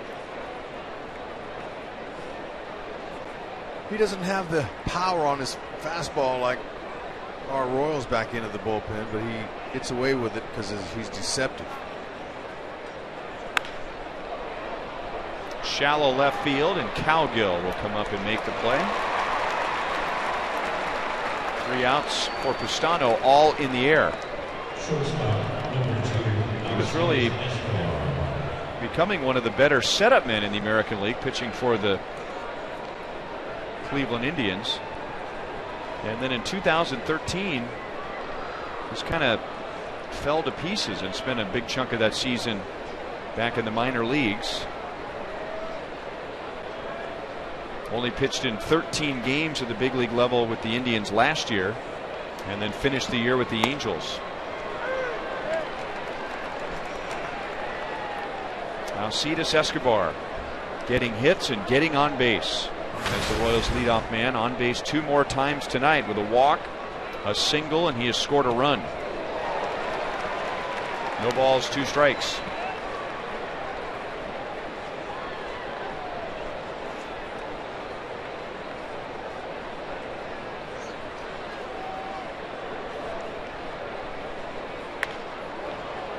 Making contact with 2 strikes. Giavotella throws him out, 2 away. Remember to vote for the Royals Player of the Month at rallyhouse.com/Royals, and you'll be entered for a chance to win a majestic prize pack from Rally House.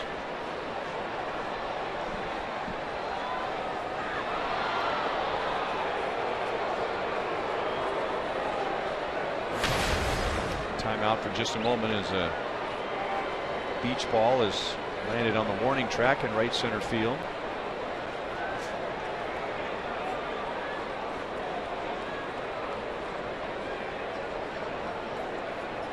No better fun than coming out to the ballpark and batting around a beach ball. It must be a Southern California thing. It is, and it's a Boston thing. You ever notice that? Yeah.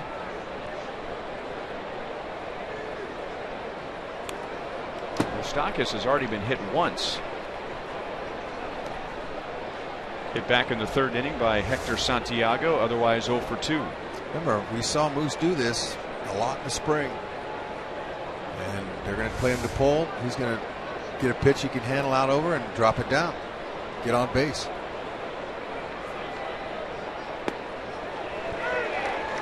Slider makes it 1-1.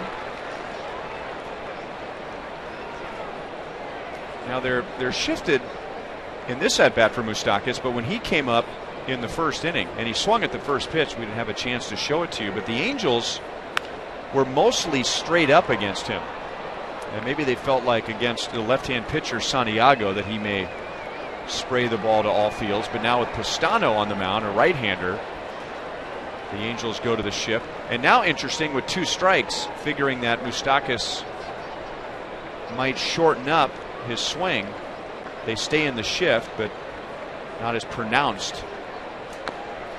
So the league is still trying to figure out what he's doing now. Yeah, and Moose is going to have to figure out, when he sees those guys over there pulling in that shift, he's been seeing a lot of hard fastballs and cutters in on his hands. So they're going to pitch him that way, hoping that he hits a ground ball to that. So he's going to have to really discipline himself to lay off of those pitches until he gets 2 strikes.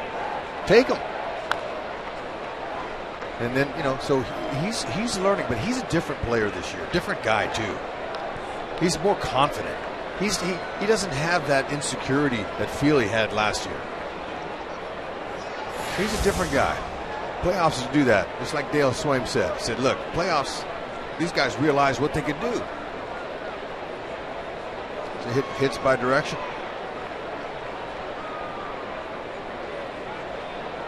He has a lot of fond memories of this ballpark. He made his big league debut here in 2011. He got his first big league hit here, his first big league home run here, that big playoff home run here. And there he goes to the opposite field. So shortening up with 2 strikes. Mike Moustakas has 4 hits this season and 3 to left field. On a slider down. That'll tell you he wasn't rolling over, but look where it was. It was on the outer half and maybe 2 inches away. Oh, that's just beautiful.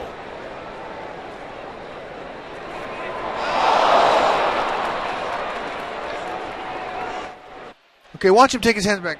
But this right here, freeze it for me, fellas, right there. Nice. Okay, he's off balance, but he's got, this back leg's gone, but he's able to keep his weight back and just throw his hands and stroke it to the opposite field. His hips were already gone, but he had the ability to stay inside the ball and just serve it out there. With two strikes, you can see his hips were already gone, but it's the head position that allows that to happen. Kept his hands back. That's the importance of recognizing the breaking ball. Your front half goes, you're off balance, but you're able to stroke the ball by keeping your hands back. It sounds simple, but it's not always. But he's starting to get it.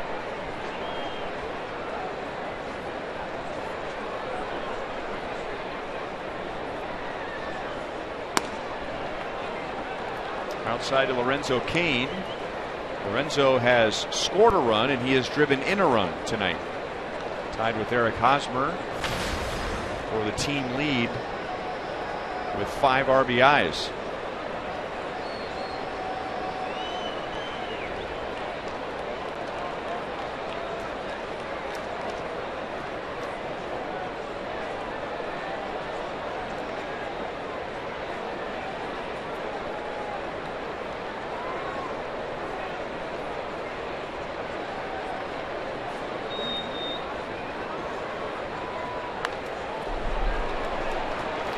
Two.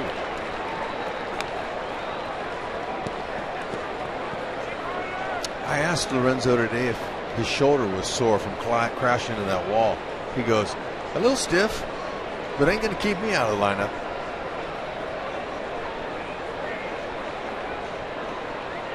You can tell he's chomping at the bit. He wants to help drive that bus again.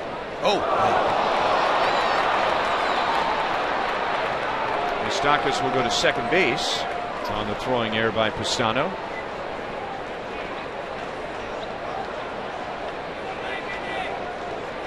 Some guys won't play the next day after crashing into the wall like Locaine did here. See him how he took a peek down. He knew it was coming. But you going full speed like that, it's hard to slow down. He crashed.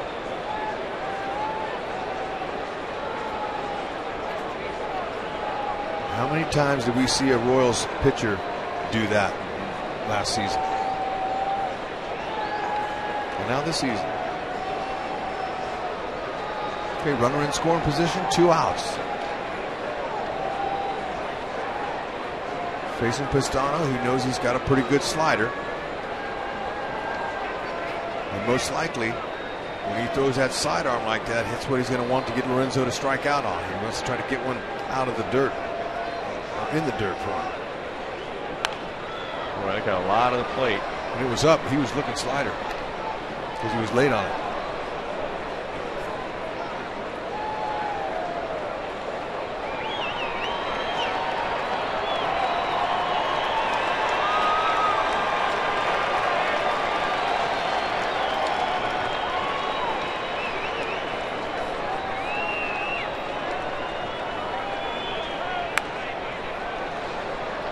Still 2-2.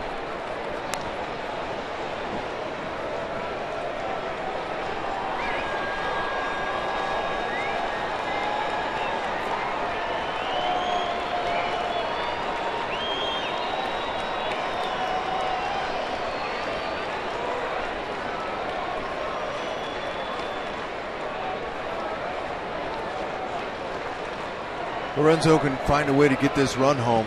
That'll be huge for that bullpen.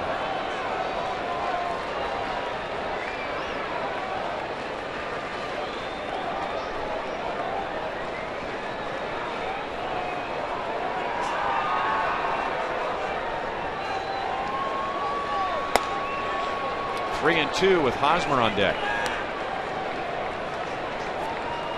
It's Frazier, not Herrera,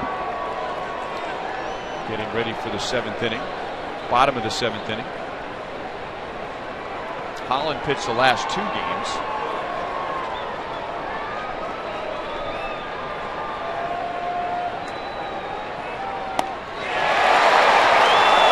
Castano gets Kane to end the inning. Stretch time in Anaheim. Royals lead the Angels 3-2.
By Steel, outdoor power equipment, quality, reliability, and value. Search STIHL.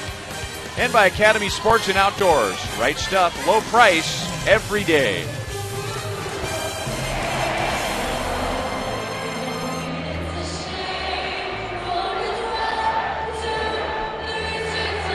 They have drawn at least 3 million fans.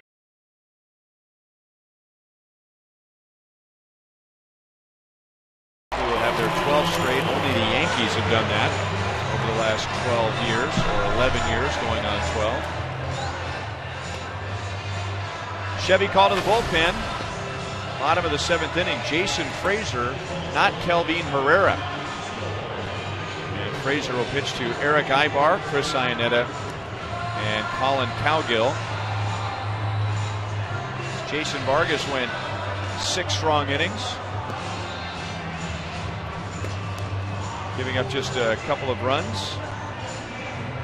Our Sprint Cut of the game is brought to you by the Sprint Cut Your Bill event. To cut your rate plan in half, visit sprint.com/half price. Striking out Chris Iannetta twice. Vargas with just 1 walk and 3 strikeouts. The Royals off to a good start on the mound. Royals, and we're not quite done with the 4th game of the season, but the Royals pitching staff has only walked 4 hitters, and none of those walks have turned into runs. And Vargas turns in the Royals' 3rd quality start in the first 4 games. Royals starters last year had the 2nd most quality starts in the American League. And you know how that's a big part of the bullpen. It's so easy to single out the bullpen for what they've done by themselves, and they deserve the majority of the credit, and yet they were, for the most part, rested last year and able to do what they were able to do because of the starting rotation. They were not overtaxed because of all those quality starts and the rotation pitching just under 1,000 innings last year. Yep, I was just going to say 1,000 innings. That's the goal for Dayton Moore and Dave Island, Ned, for starters. And Ned did a great job of resting those guys when they needed it late down the stretch.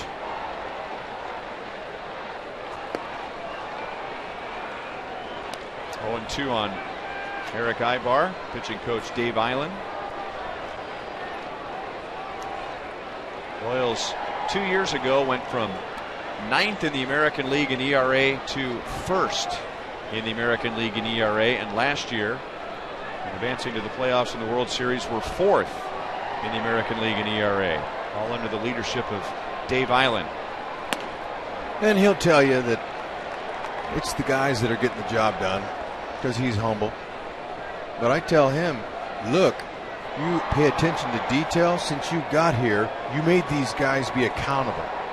You made them stand up. And a guy would hit a home run off of one of my pitchers, and one of your pitchers, David, and he would go, oh, I made a good pitch.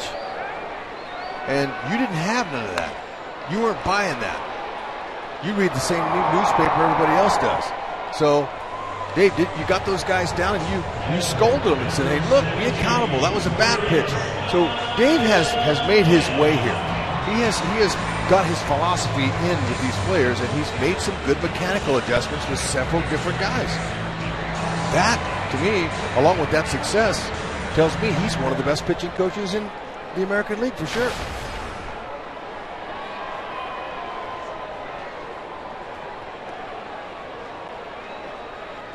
Iannetta glad that Vargas is out of the game as Frazier misses outside, ball 1.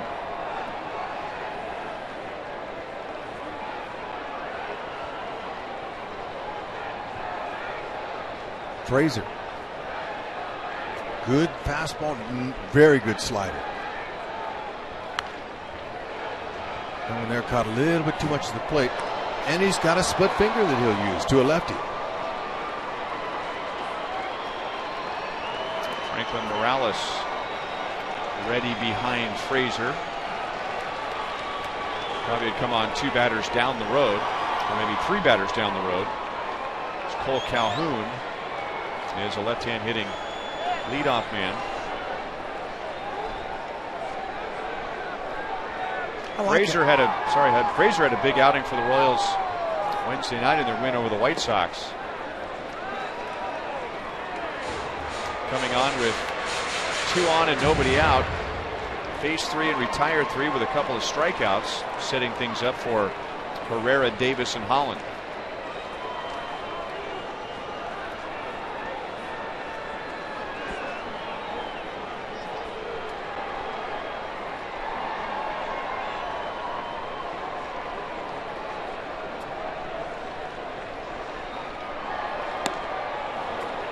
Two and 2. You were saying I like the fact that Ned's using Frazier and he's got Morales up. He's not going with his normal 3 guys that he goes with. But why not? These guys are very capable.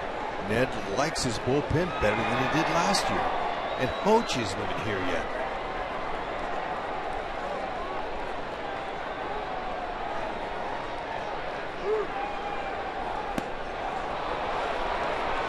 Three strikeouts for Iannetta. So no better luck for him against Frazier than he did against Vargas. And now perhaps we see why Franklin Morales is warming up in the Royals bullpen. As Mike Scioscia is going to go with a left-hand batter to bat for Colin Cowgill. And nope, it's going to be Dave Island, not Ned Yost. I thought maybe Ned was prepared for this move, and that's why he had Morales warming up. The way that Frazier abused Adam LaRoche in Chicago, I mean, before the White Sox hit the K the other day, where that split finger set him up and really abused him. That's why what they're doing. Hey, look, he's got that split finger that he's working with, so he can manipulate that pitch in there when he needs to strike out, a swing and miss. So, look, he's not worried about that. He's got a reliever from the right side that can get lefties out.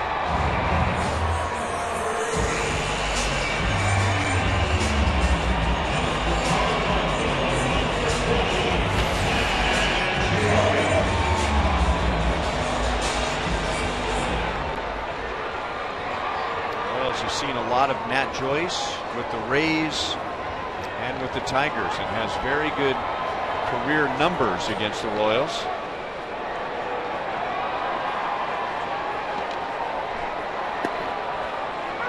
And Frazier jumps ahead 0-1. Nat Joyce has never been an every single game player because of that top line. He has never quite figured out how to hit lefties. Career batting average under 190. That is a fair ball right on the chalk. Joyce will end up at second base with a 2-out double.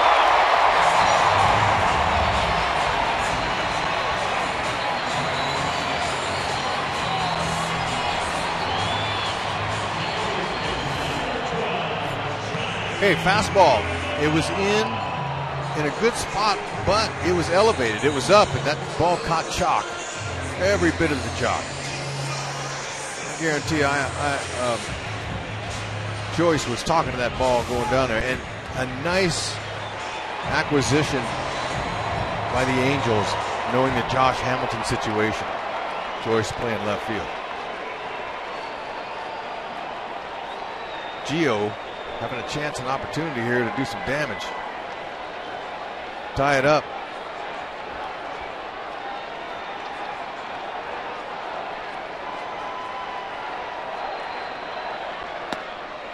Takes a fastball for a strike. Turns away with some disgust, thinking that that pitch was high.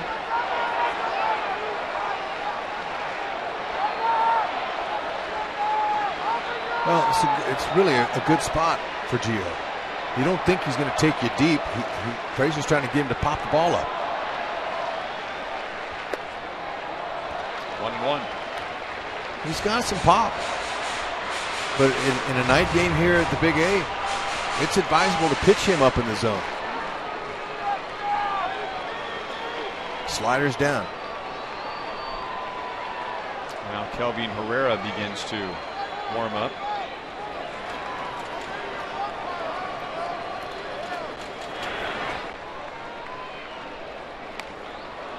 Didn't mean to do it, and it's 1-2. We'll see how this plays out, but it's possible that Ned Yost would not like to use Greg Holland 3 consecutive days this early in the season. So there might be a Frazier Herrera Davis night as opposed to the traditional Herrera Davis Holland night. But we'll see. But typically this would be Kelvin Herrera's inning, and Herrera is available. So it's not that Herrera couldn't pitch tonight, that he's not in there for the 7th, because he's beginning to warm up in the bullpen. Did you see Ned? He didn't look nervous, did he? No. Practicing his typing.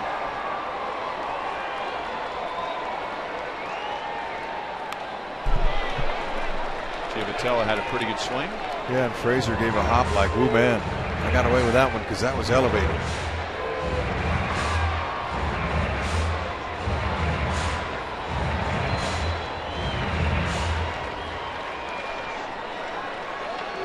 Lorenzo Cain in center field.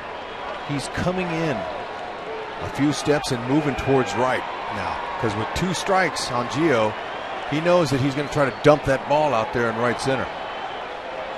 So that's smart. With 2 strikes, like to see your outfielders moving in and over, especially for a guy who's not known for homers, not known for power. Back with a fastball, and it's fouled away.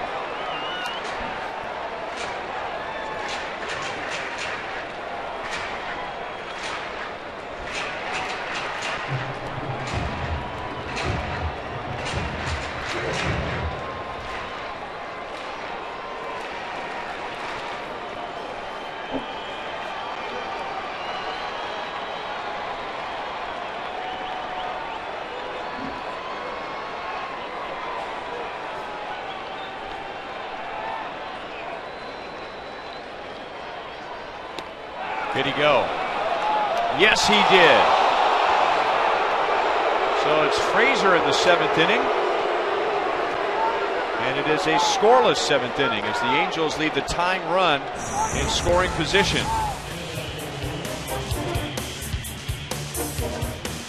Frazier did the job.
And Detroit beating Cleveland. Minnesota shuts out the White Sox. They're winless. Toronto all over Baltimore.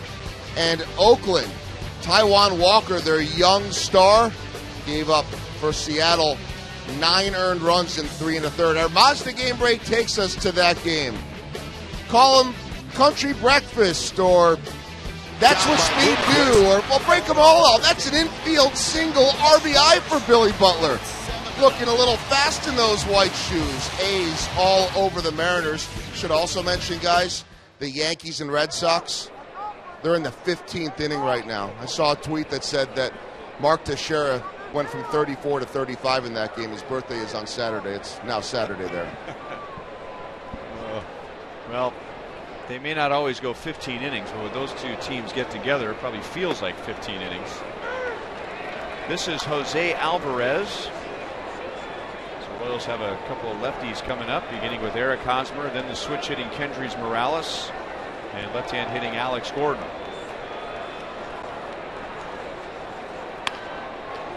Going the other way, Freeze to his knees. Pujols does the same thing to dig it out and away.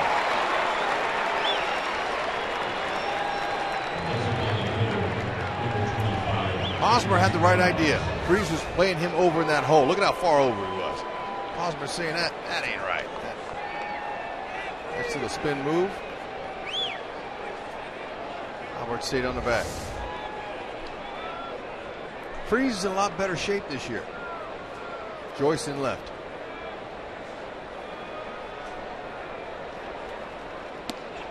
Freeze came to camp 20 pounds lighter. He's able to move a little better and be a little lighter on his feet.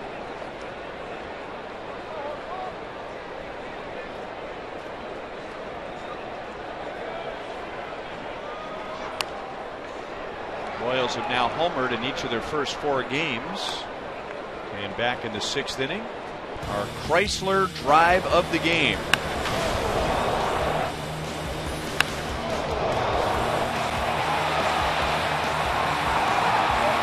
Hit it into that paint can, do you win $1 million?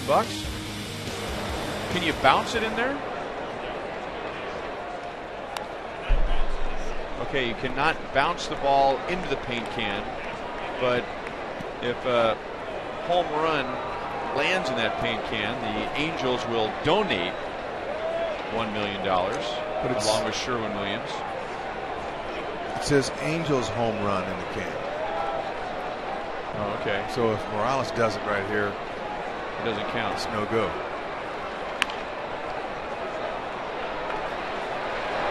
Nice play by Freese. I'll tell you this: if an Angel hits a ball into that paint can on the fly, not only will $1 million be donated, but there's going to be a guy with a lab coat and a little plastic cup waiting for that guy when he gets to home plate. Well, it's a pretty good poke, that's for sure.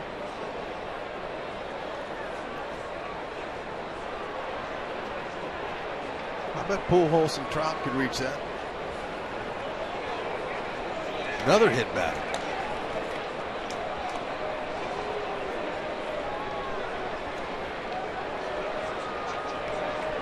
And with Alex down to first, hit by a pitch, we are going to have a pitching change. With Alex Rios, Salvador Perez, Omar Infante, Alcides Escobar, all right-hand batters coming up. And it's the Kansas City kid, Mike Morin, coming on with a runner at first. 2 down, 8th inning. Royals lead 3-2.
Get to the pitching change. To remind you that tomorrow's game is on Fox Sports 1 as part of the doubleheader. Coverage begins at 11:30 prior to the Red Sox and the Yankees in New York. And then at 8 o'clock, Game 2 of the Royals-Angels series on Fox Sports 1 and streaming on Fox Sports Go. And then on Sunday, the series wraps up back on Fox Sports Kansas City. And during Hy-Vee Royals Live on Sunday, we hope you'll tune in as Jeff Montgomery will visit with Mike Morin. Comes on to pitch here for the Angels. Out of Shawnee Mission South High School. Actually born in Minnesota, but grew up in Overland Park. Big Royals fan. And one of his favorite players was Raul Ibanez. And Raul began last year with the Angels before coming to the Royals. So how about that for the extension of a dream come true? Not only getting to the big leagues, but when you first get to the big leagues, one of your teammates is a favorite play of yours from your childhood. Your hero. He's got a nice arm, Morin does.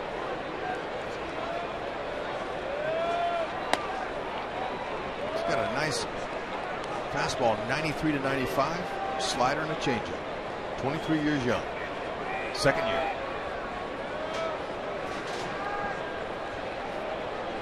He appeared in 60 games last year for the Angels and had an ERA under 3. Got the ball in on Rios. 1 ball, 1 strike. Alex is 0 for 3 tonight. One of his outs was a line out to left field.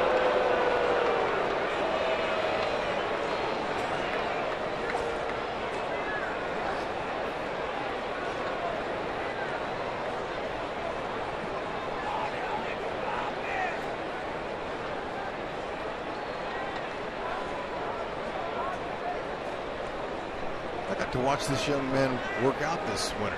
He worked out the same gym I did. Of course, we did drastically different exercises. I'm walking on the treadmill, and he's doing stretches and lunges. Did he realize that we were watching him work out? Oh, he knew it's a little creepy. No, he knew it. Okay. Nice young man.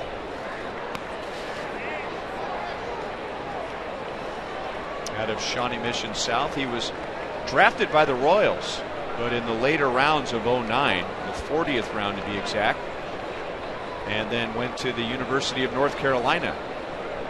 Played for the Tar Heels, and then was taken by the Angels. Very close, but Alex is back in time. He's got quick feet. Nice move.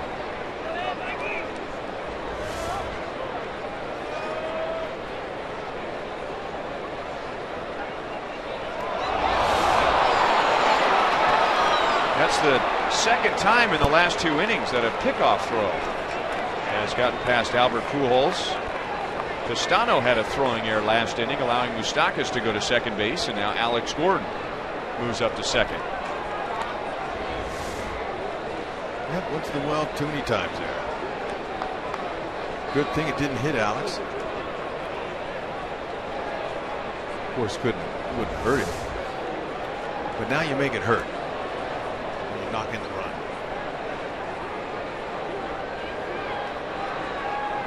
Rios, he's still ahead in the count. He might be looking to drive one here, but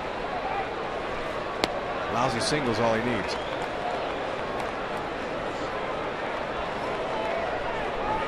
Outfield deep on Rios.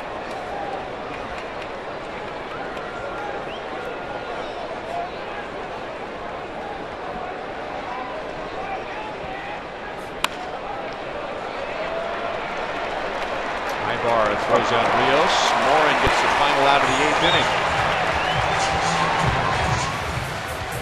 To the bottom of the 8th. The Royals still leading 3-2.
Royals and may not be reproduced or retransmitted in any form, and the accounts and descriptions of this game may not be disseminated without the express written consent of the Kansas City Royals Baseball Corporation.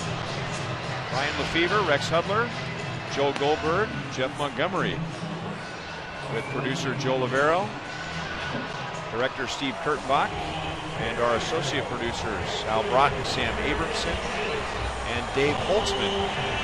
So Jason Frazier pitches the 7th tonight, Kelvin Herrera the 8th, with the Royals leading by 1, and Herrera will get the top of the Angels order.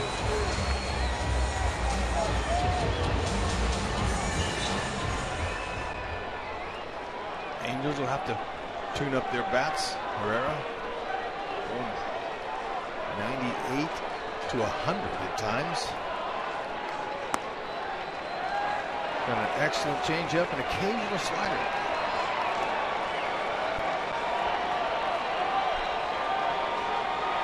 Calhoun drove in a run with a double in the third inning. That tied the game at 1. The Royals at one point led tonight 3-1. There's the changeup.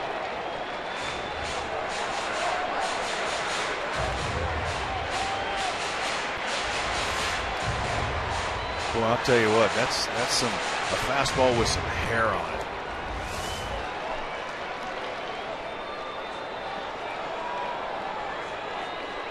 Herrera's pitched 2 innings and has 2 strikeouts. 2-1. Calhoun, Trout, Pujols coming up. Get rid of the meat of the order in this inning. Don't have to face him in the ninth.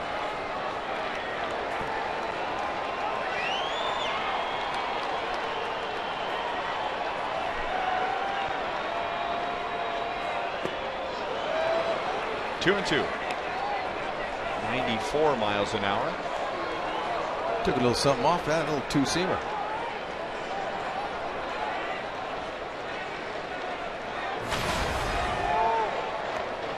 Vargas went the first 6 and allowed the 2 runs. Another excellent outing, or at least very good outing for Vargas in this ballpark. And then Frazier pitched a scoreless 7th. Blew it right by him. 98. 1 down in the 8th inning.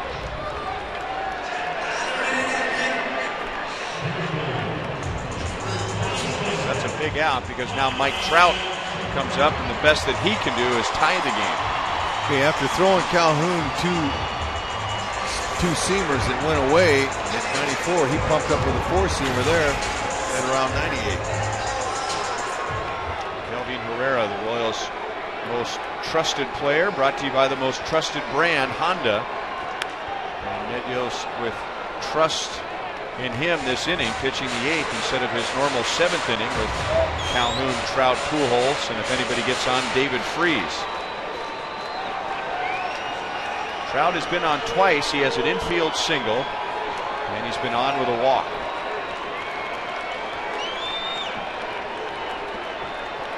And that infield single in the 6th inning gives Mike Trout a 14-game hitting streak against the Royals.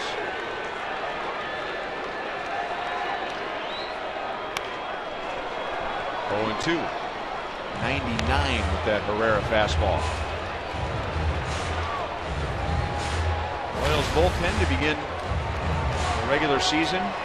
9 innings. Make that 9 1/3 innings with the out here in the 8th. No runs. Yeah, I'd stay with the fastball. He's having success with it. The changeup, if it throws it, keep it down. Because you don't want to make a mistake with that out over the middle of the plate to him, because that'll speed his bat up. He can trust Salvador. Salvio put the right signs down.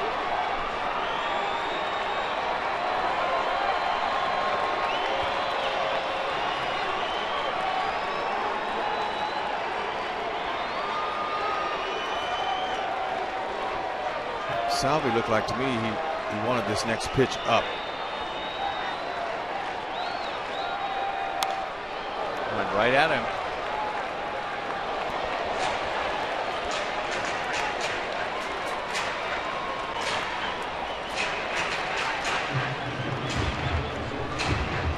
Once a hitter faces a guy like Herrera, he is totally geared on that heater.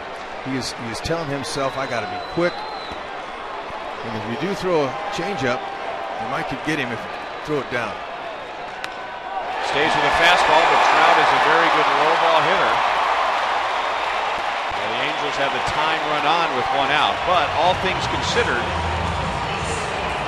that might not have been the best case scenario, but it certainly wasn't the worst case scenario.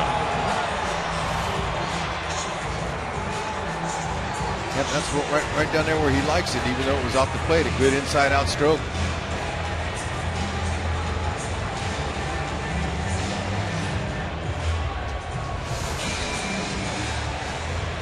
Trout hit 36 home runs last year. He's one of the rare guys that hits a lot of home runs where you want to pitch him up.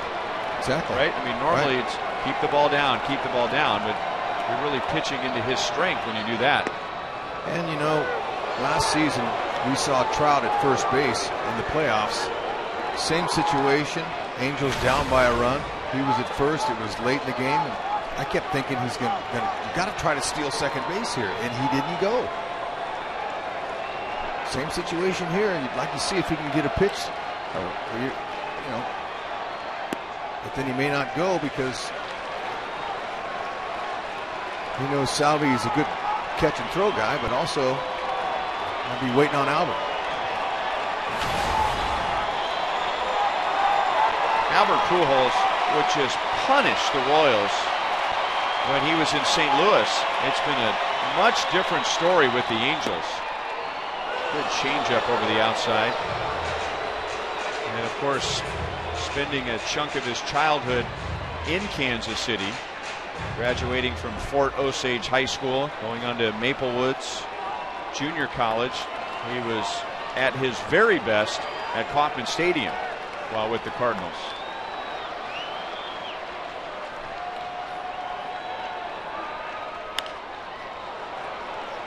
Still 1-2.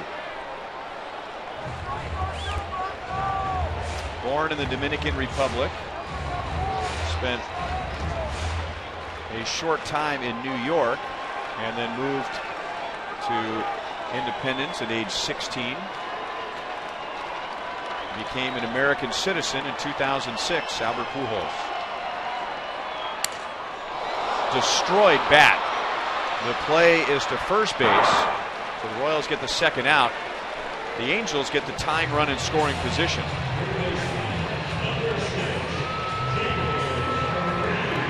Albert Pujols hasn't had many bats break like that in his Hall of Fame career. I'll tell you what, that's a powerful fastball. And that's right on his hands. Albert was hoping that ball would have went foul, but ooh, man, that ate him up.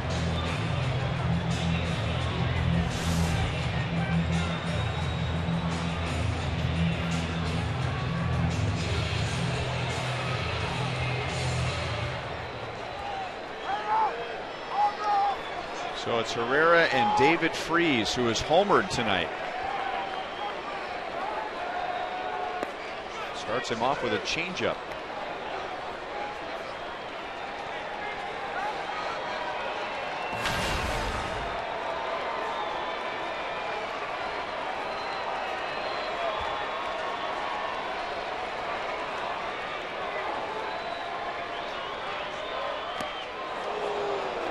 Two. Yep, perfect time for a strikeout. And you can imagine with Herrera starting him off with a changeup and then coming back with 97. That probably looked like 107 after the changeup. He's extremely talented and gifted with that right arm. You got to stay with that fastball, right? Stay with it. Maybe try to get him upstairs. With a changeup. Salvi wanted that though. 0-2. It's a good spot for it. Put it in the back of Freese's mind. He's still got to look fastball.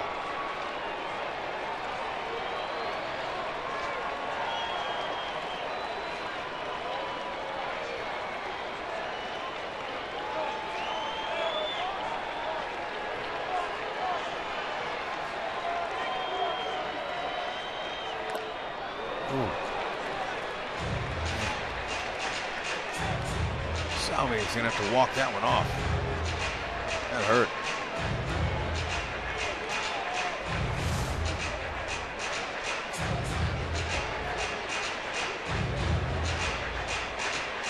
I hit him on the left foot.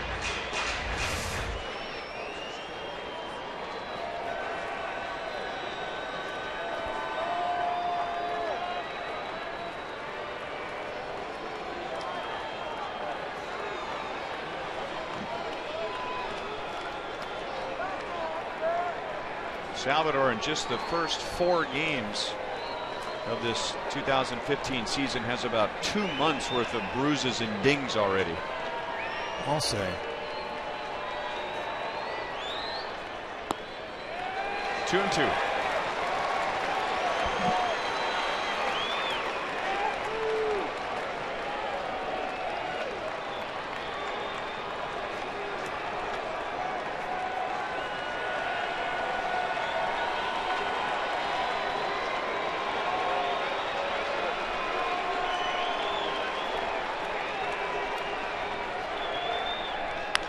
changeup hit hard to Escobar, who bobbles, recovers, got him at first base.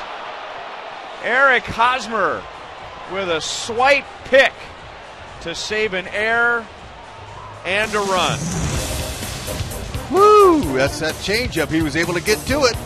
Esky, bare hands, trusted hands. Pick it.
Game 1 of the ALDS. Will it be the final in this one? We'll talk about it.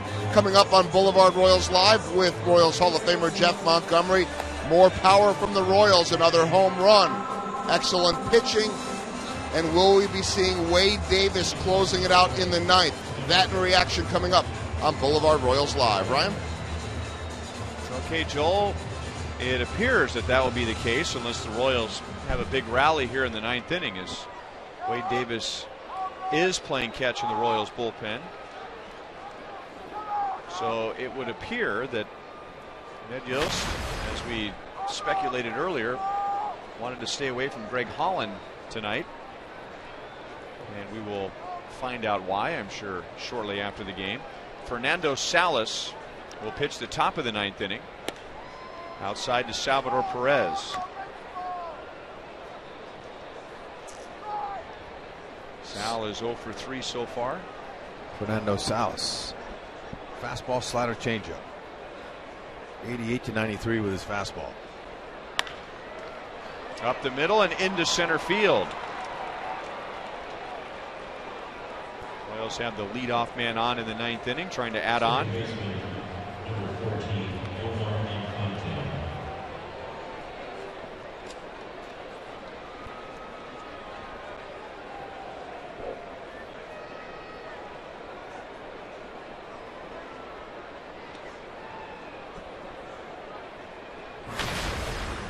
Infante is 0 for 3. One of his outs was a line out to second base.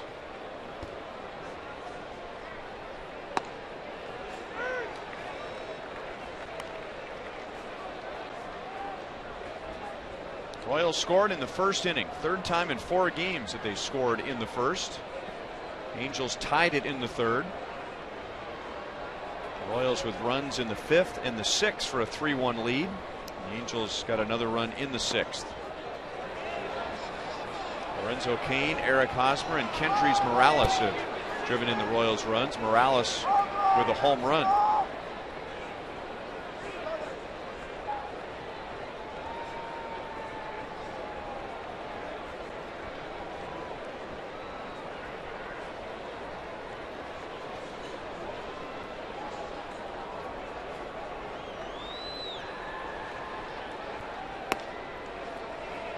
Two and one on Infante.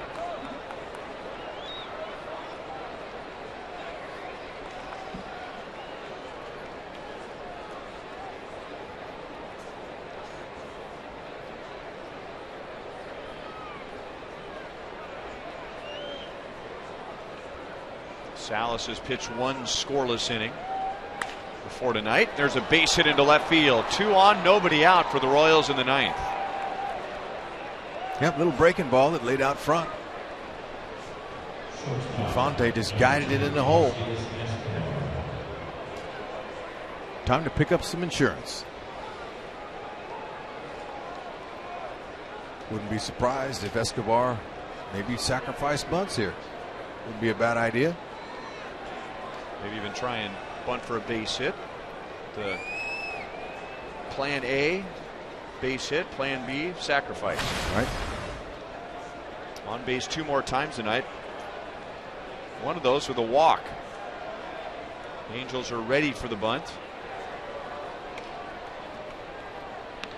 And he is bunting for a base hit. Tough play for Freese. Good play by David Freese. He's a very good third baseman. That was not routine at all. And there we go. Plan B is executed. And the runners move up on the sacrifice. Yep. Beautiful bunt. Freese, better play. But got the runners over. So she's going to have to pull his infielders in.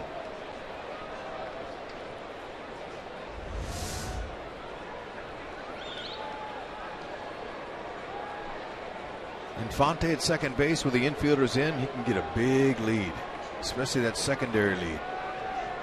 That's the lead he gets on the pitch. Nobody's trying to hold him on. Ooh. That's the second time tonight that Mike Moustakas has been hit by a pitch. Alex Gordon has also been hit by a pitch. So 3 Royals tonight and 7 already this year.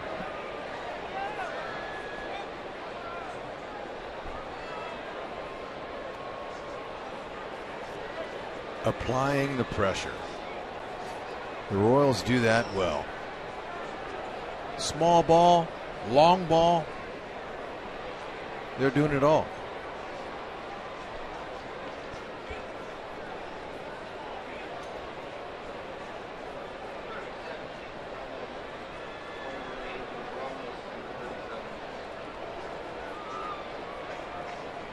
So Lorenzo Cain, who has 2 hits, doubled and scored back in the first inning, and then he drove in a run with a single in the 5th. He has a chance to blow a big hole in this game with the bases loaded, 1 out.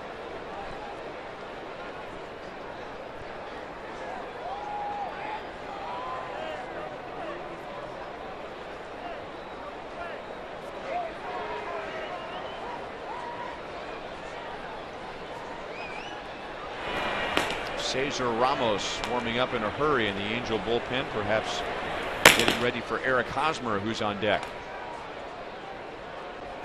And Cain almost hit by a pitch.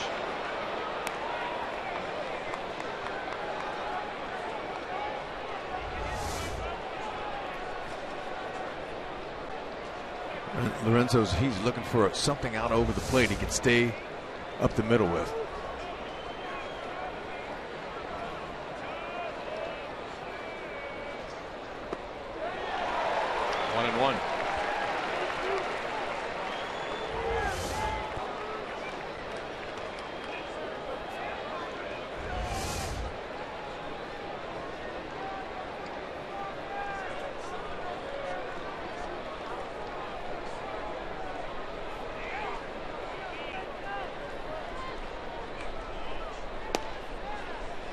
Cain ahead, 2 balls, 1 strike. Salas is trying to induce a double play ground ball here. He wants Lorenzo with the off-speed pitches to get out in front, hit something to Ibar or Freese on the ground. 2-2.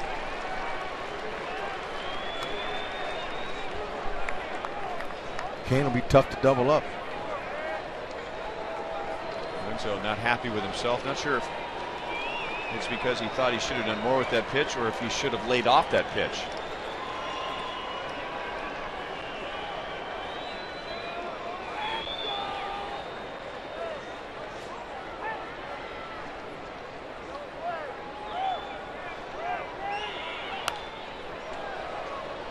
And we'll do it again.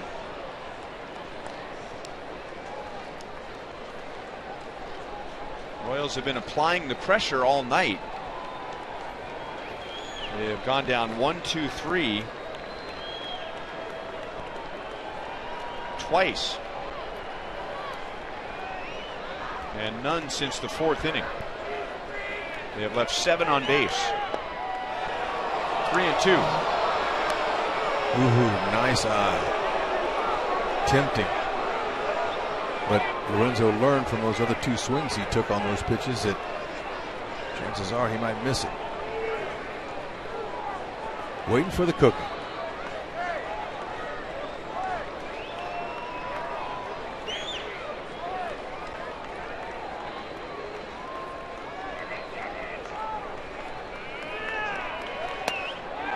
And lays off that pitch. And the Angels walk in a run. Great eye. That's a tempting pitch with the bases full to swing at and try to knock him in, but that's what Swaim's been teaching the hitting coach. Hey, look, you don't have to do it yourself. If he's not going to give you a pitch, let the next guy do it. Great job. And it will be Ramos to come on and face Eric Hosmer. The Royals' lead is 2, and they still have the bases loaded with 1 out. Hosmer coming up.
Now pitching for the Angels. Remember to follow live Royals baseball with MLB.com at bat on your smartphone or tablet. Stay connected to the Royals all season, wherever you are, with the MLB.TV Game of the Day. In-game highlights, live look-ins, replay reviews, radio broadcasts, and more.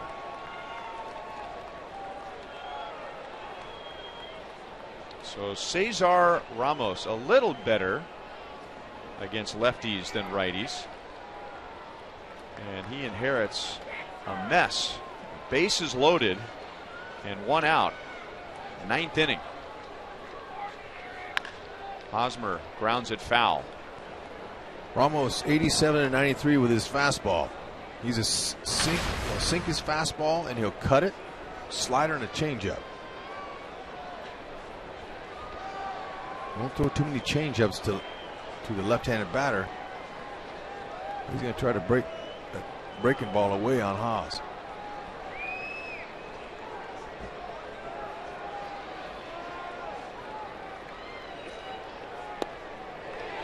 Oh, 2. Good spot. Good pitch. In off the plate.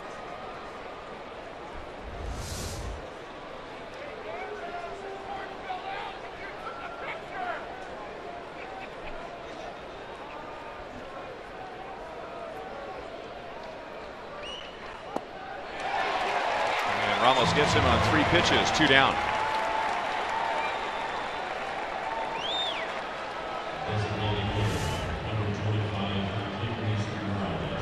Those pitches were all well located down the zone. Haas looked like he was really swinging hard, trying to get a little bit more than a lousy single. Angels got Ramos from Tampa Bay. Kendrys Morales, 2 hits, his first home run as a Royal. Royals have hit 6 home runs in the first 4 games from 6 different hitters. Off of Ramos' glove to Giavotella, he'll run to second base and put an end to the inning. So it could have been worse for the Angels, but with just 3 outs to go, the Royals tack on a run. It is 4-2 to the bottom of the 9th inning.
Gold everywhere.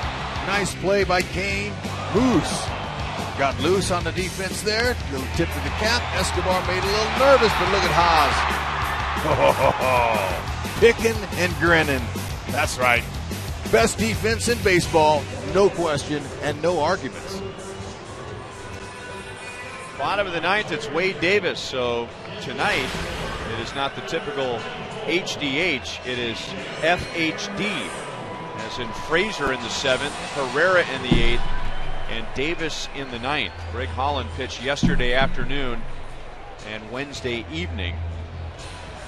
The Angels will have C.J. Cron, 0 for 2 against Davis. Eric Ibar, 3 for 12. And Chris Iannetta, 1 for 5. Those are their numbers in their careers against Wade Davis.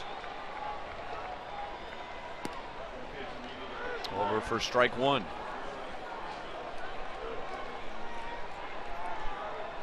Two innings, 1 hit allowed, 2 strikeouts for Wade Davis in the Chicago series. 97.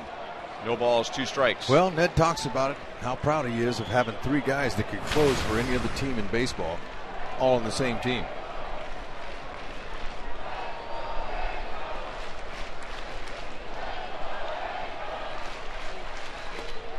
Three pitches, 1 out.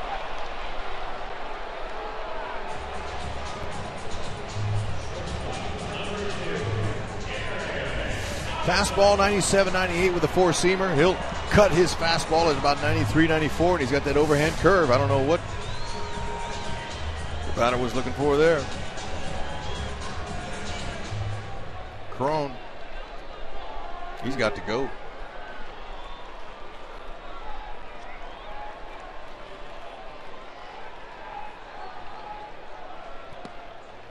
Low to Eric Ibar. Ibar is 0 for 3 tonight.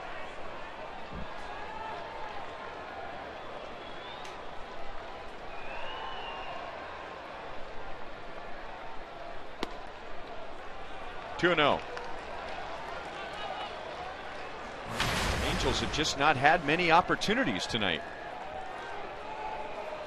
They have 2 runs on 7 hits. They've only left 5 runners on base in the first 8 innings.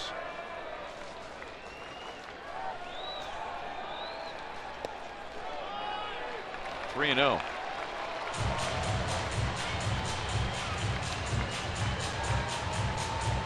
Vargas pitched 6 innings, gave up 2 runs. And then Frazier and Herrera with scoreless innings.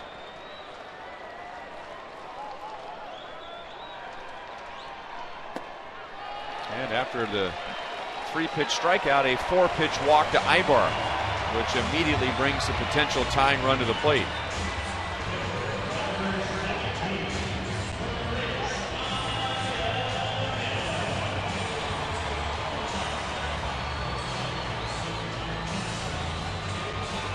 In case you're wondering, Wade Davis has 3 major league saves, and all 3 were last year.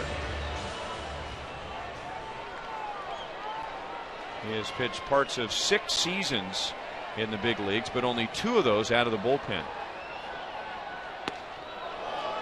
0-1 on Iannetta. Iannetta struck out twice against Vargas, and then a 3rd time against Frazier.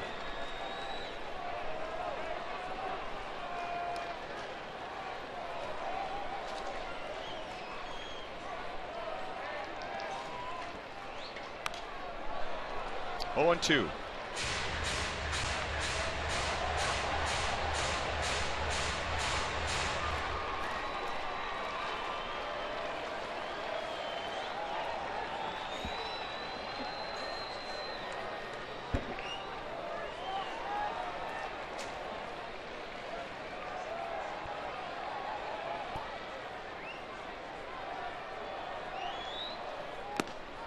Well, just a lot of Davis and Salvador Perez. 3-pitch strikeout, 4-pitch walk, 3-pitch strikeout. Well, I'd say Waiter is on. Cutter away. Be careful with this guy here, Joyce. He's got a really nice compact stroke.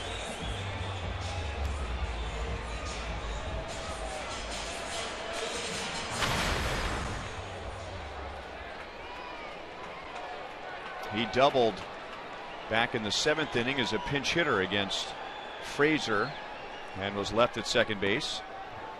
Former teammates here with the Tampa Bay Rays. And Wade jumps ahead 0-1.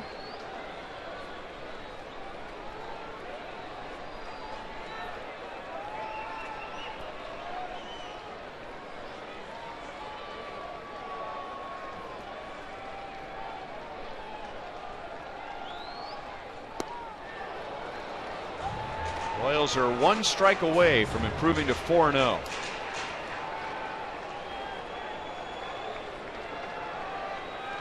Curveball and a cutter.